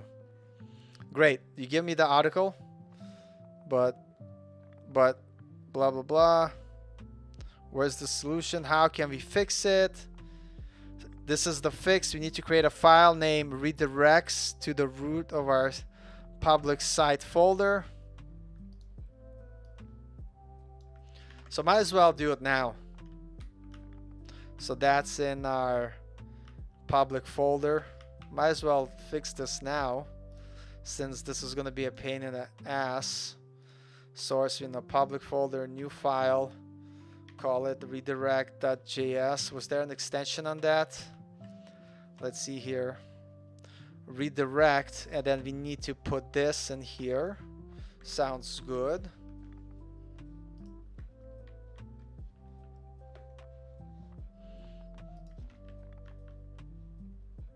Oh my god, so dumb sometimes, but it's okay. We'll figure it out. We'll figure it out. So let me do this anyway. I know what the issue is, but I know this stream went kind of long. So the good news is that we got all the functionality working on the local development. It's more of a configuration issue to get it working on the deployed Strapi application. I'm going to just do that later because I'm tired. I want to go eat something. But anyway, before we go, are there any last final questions that you guys have about anything that we did? And again, this is going to be posted for you guys. And I just realized I haven't been looking at my comments because I got like spam for hot whatever. So let me make sure that I go through all the nice people. So Vinyl Guy, if you're still here, sorry for super late. I've just begun learning how to use APIs. I'm working through a project on Udemy that uses the picture-in-picture API. Yeah, I think I know which course, by the way, you're talking about. And that's awesome. That's a great course. Just keep going through it. There's a lot of great JavaScript projects you could do. I couldn't get the API to work after checking the code dozens of times. Suddenly realized the particular API isn't supported in Firefox, only Chrome. After that, it worked fine, which is crazy. That's exactly like sometimes it'll be some simple issues like this. And then Walter says, as a front-end dev, how often would you encounter GraphQL APIs for consumption? Is that expected first job to know how to consume them? I think just be familiar with REST API for sure. And then GraphQL will, you know, some companies use it, some companies don't. Especially when someone has like, I mean, every company has different requirements. So the first company I worked on, they use REST API.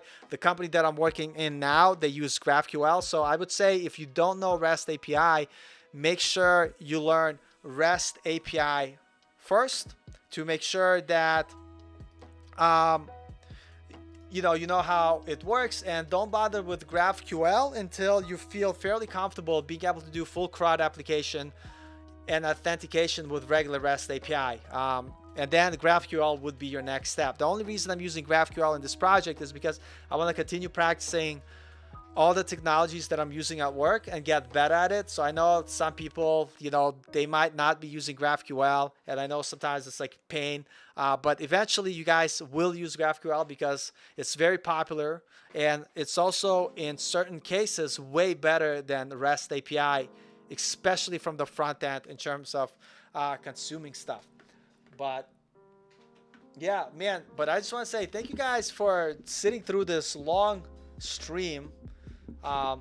You know, we went on for 2 hours, but the point is, regardless if you see me struggle, regardless if you see me fail, if you see me get frustrated with code, the reason I put all this live is for you guys to have a real representation of what coding is. And on top of that, notice if you watched this first episode for the stream, we had nothing. Now we're starting to have some pretty complex functionality, like reset password. We're gonna do, you know, set timeout, like what happens if you're idle and you walk away from your computer. You want the program log you out just in case you have some sensitive information. We did basic CRUD, and we're going to continue building on this. So the point is, for this stream is not for you to learn everything I'm doing, but more importantly to kind of see what it's like to code live in real life, what it's like to struggle through the issues. Hopefully the way I talk through the code helps you to think about it yourself and get a better idea when you're coding on your own. And the most important part here is that every Tuesday I show up. I code regardless if stuff breaks, if stuff doesn't break. I do it live. Some people will make fun of me. Some people will be like, what are you doing? Like, but like, it doesn't matter. The most important part, I show up, I do the work. And because I'm putting in consistent time, I'm showing up every Tuesday, I'm coding, I'm making progress on this complex application for my portfolio. And guess what? If you're not showing up every day and doing those things in your daily life, you're jumping from one portfolio to another, and you don't really have one main cornerstone project to put in your portfolio, you'll never finish it. And this is why I do this live stream, to kind of have it be a lesson to all of you out there that consistency, sticking to one project and doing it till the end. Like, I'm going to keep working on this project until it's done. You know what I'm saying? That's how you get to a phenomenal portfolio project that you could show to your potential employers. And so when someone says, Paul, I don't have a portfolio, or like, I don't know where to start, I'll be like, look at this goddamn stream that I've been doing. I started with nothing. Now we're making progress. And listen, I totally get it that it's hard to get started. It's hard to start building stuff from scratch. But what do you think you guys are going to be doing at your job or at your work? Like, the bare minimum that you need to know for front-end junior level development. You need to know JavaScript. You need to know HTML, CSS. You need to know a framework like React or Angular or Vue. One of them. I picked React because it's amazing. And you need to be able to understand how to work with authentication, kind of how to log in, how to create user, how to do password reset like we're doing. you also need to know how to perform CRUD operations like create, read, update, delete. These are the bare minimums that you guys have to know, and this is why I gripe and talk about it all the time, because I want you guys to kind of understand and not underestimate the requirement to enter the field as a junior level web developer. Of course, you might get lucky, and hopefully you will get lucky, but I just don't want you to be surprised when the going gets tough, because this is the bare minimum you need to know. And so this is why I'm here. This is why I do these live streams, because I want you to know the reality. I want you to see the apps that I'm building on. And by the way, people ask me, well, how do you know to build this app? I basically build the type of application because I can't share with you my work code. So I'm basically sharing with you guys the process of the same stuff or similar stuff I'm building at work. So if you could do like basically an app kind of like I'm building, you know that you're doing at least the things that you would be asked to do at work. And before I go, guys, if you want to join my private community, eventually it's going to be paid. There's a reason for that, but it's not going to be expensive. It's going to be $2.99 a month. Basically, you're buying me a free coffee every month, and you don't have to join it. You don't have to jump on it or take advantage of it. But what I do here, you know, I put code of everything I write. I share other projects that I build. And the point for this community, I only want people that are actively developing stuff. So we have some users here already, and they're building stuff. They're not wasting time. Like, they're not talking about coding. They're actually coding. I also like share stuff that I'm learning about React. Like, here's one complex application, what do you call it? A pattern of reusable container that allows you to make API requests, and you'll have access to look at the code, and if you have questions about it, you can ask about it. So there's going to be additional benefits outside of just talking to your friends in here and doing the work. But if you want to be part of this community, the only way to get here is you have to send me an email, and you have to either send me a GitHub link with some projects that you've done or a link to your portfolio. If you don't write any code, you don't have any projects, you're not going to get in here. The requirement here is very simple. And I forgot where I saved here. Like, I saved it somewhere here. Pin post. Welcome. This group for those who have done one-on-one with me at some point, or you are building projects. This means that you're all about coding and building stuff, which is the type of community I want to keep here. It is a closed community, so you could only get here by invitation via one-on-one or the invitation I'm doing here right now. Unlike Discord, I want this to be around talking and building projects and sharing code and growing as developers, meaning that if there's irrelevant stuff, you're not interested in coding, you're not building stuff, and you're not sharing your projects, you're not sharing your accountability with a group, you will be, you know, you're not going to be invited, you know. And eventually this is going to be a paid group where it's going to be $2.99 a month. The reason why it's $2.99 a month is this. I thought about it. First of all, $2.99 a month is not going to break or make you, right? It's one Starbucks coffee a week. But what it shows me, if you are committing $2.99 a month, you at least have the intention of giving something up to get value from the community. And it could be, you know, and I didn't want it to make it exclusive at a point where it's $100 a month. But $2.99, it's like you actually have to make a decision. Am I willing to pay, not only from the standpoint, like obviously like you want to support the content that I do here and support what I do here, or just be like, oh, Paul put out good content, let me buy him a coffee. But you're making a commitment to yourself, like, I am willing to give something up to be part of this community where I'm going to have to do work. And that's another reason when I do charging. And a lot of people like, oh man, like he's gonna make money. How much money am I gonna make here? If I have 100 people, $2.99 times 100, that's $300. $300, I can't, like, my rent is $1,500. You know what I mean? Like, it's not like, that's not about the money. It's about many people want something for free, or they want something for nothing. I don't want to deal with people that want something for nothing. I want people that appreciate their education, their commitment in coding, and they're willing to invest. And if you're willing to invest a little bit, you're going to get a lot, not out of the community, but out of yourself. believe it or not, I am a big believer in spending money on education. That's why I spent over $3,000 on Udemy courses without even finishing them all. I'm not saying you guys have to do that, but I'm saying that putting intention out there and giving something up of yourself that you value monetarily will put you in a totally different mental state. And so Tech Rally, for you, it's $2.99. For everybody else, it's $2.99. I'm just trolling Tech Rally here. But anyway, so let me tell you how you get in here. So if you want to get in here for free before I put price on this, send me an email to codingafter30@gmail.com with a link to your portfolio or your GitHub so I could see that you're actually coding. So if your GitHub doesn't have any green on it, I'm sorry, not ready yet. So with that being said, guys, I want to say I love you guys, and you just have to understand my intention for this channel is to make sure that you guys are getting the jobs. You guys are doing the work, because I know at the end of the day, it's not how many tutorials you do or how many videos you watch. It's how many projects you build from scratch. Do you have all the things that you need to have for your resume, like your LinkedIn, your portfolio site, all this other stuff, and you'll be able to I talk about it all the time. And the reason why I talk about it, because at the end of the day, I want you guys to get the job. I want you to get hired.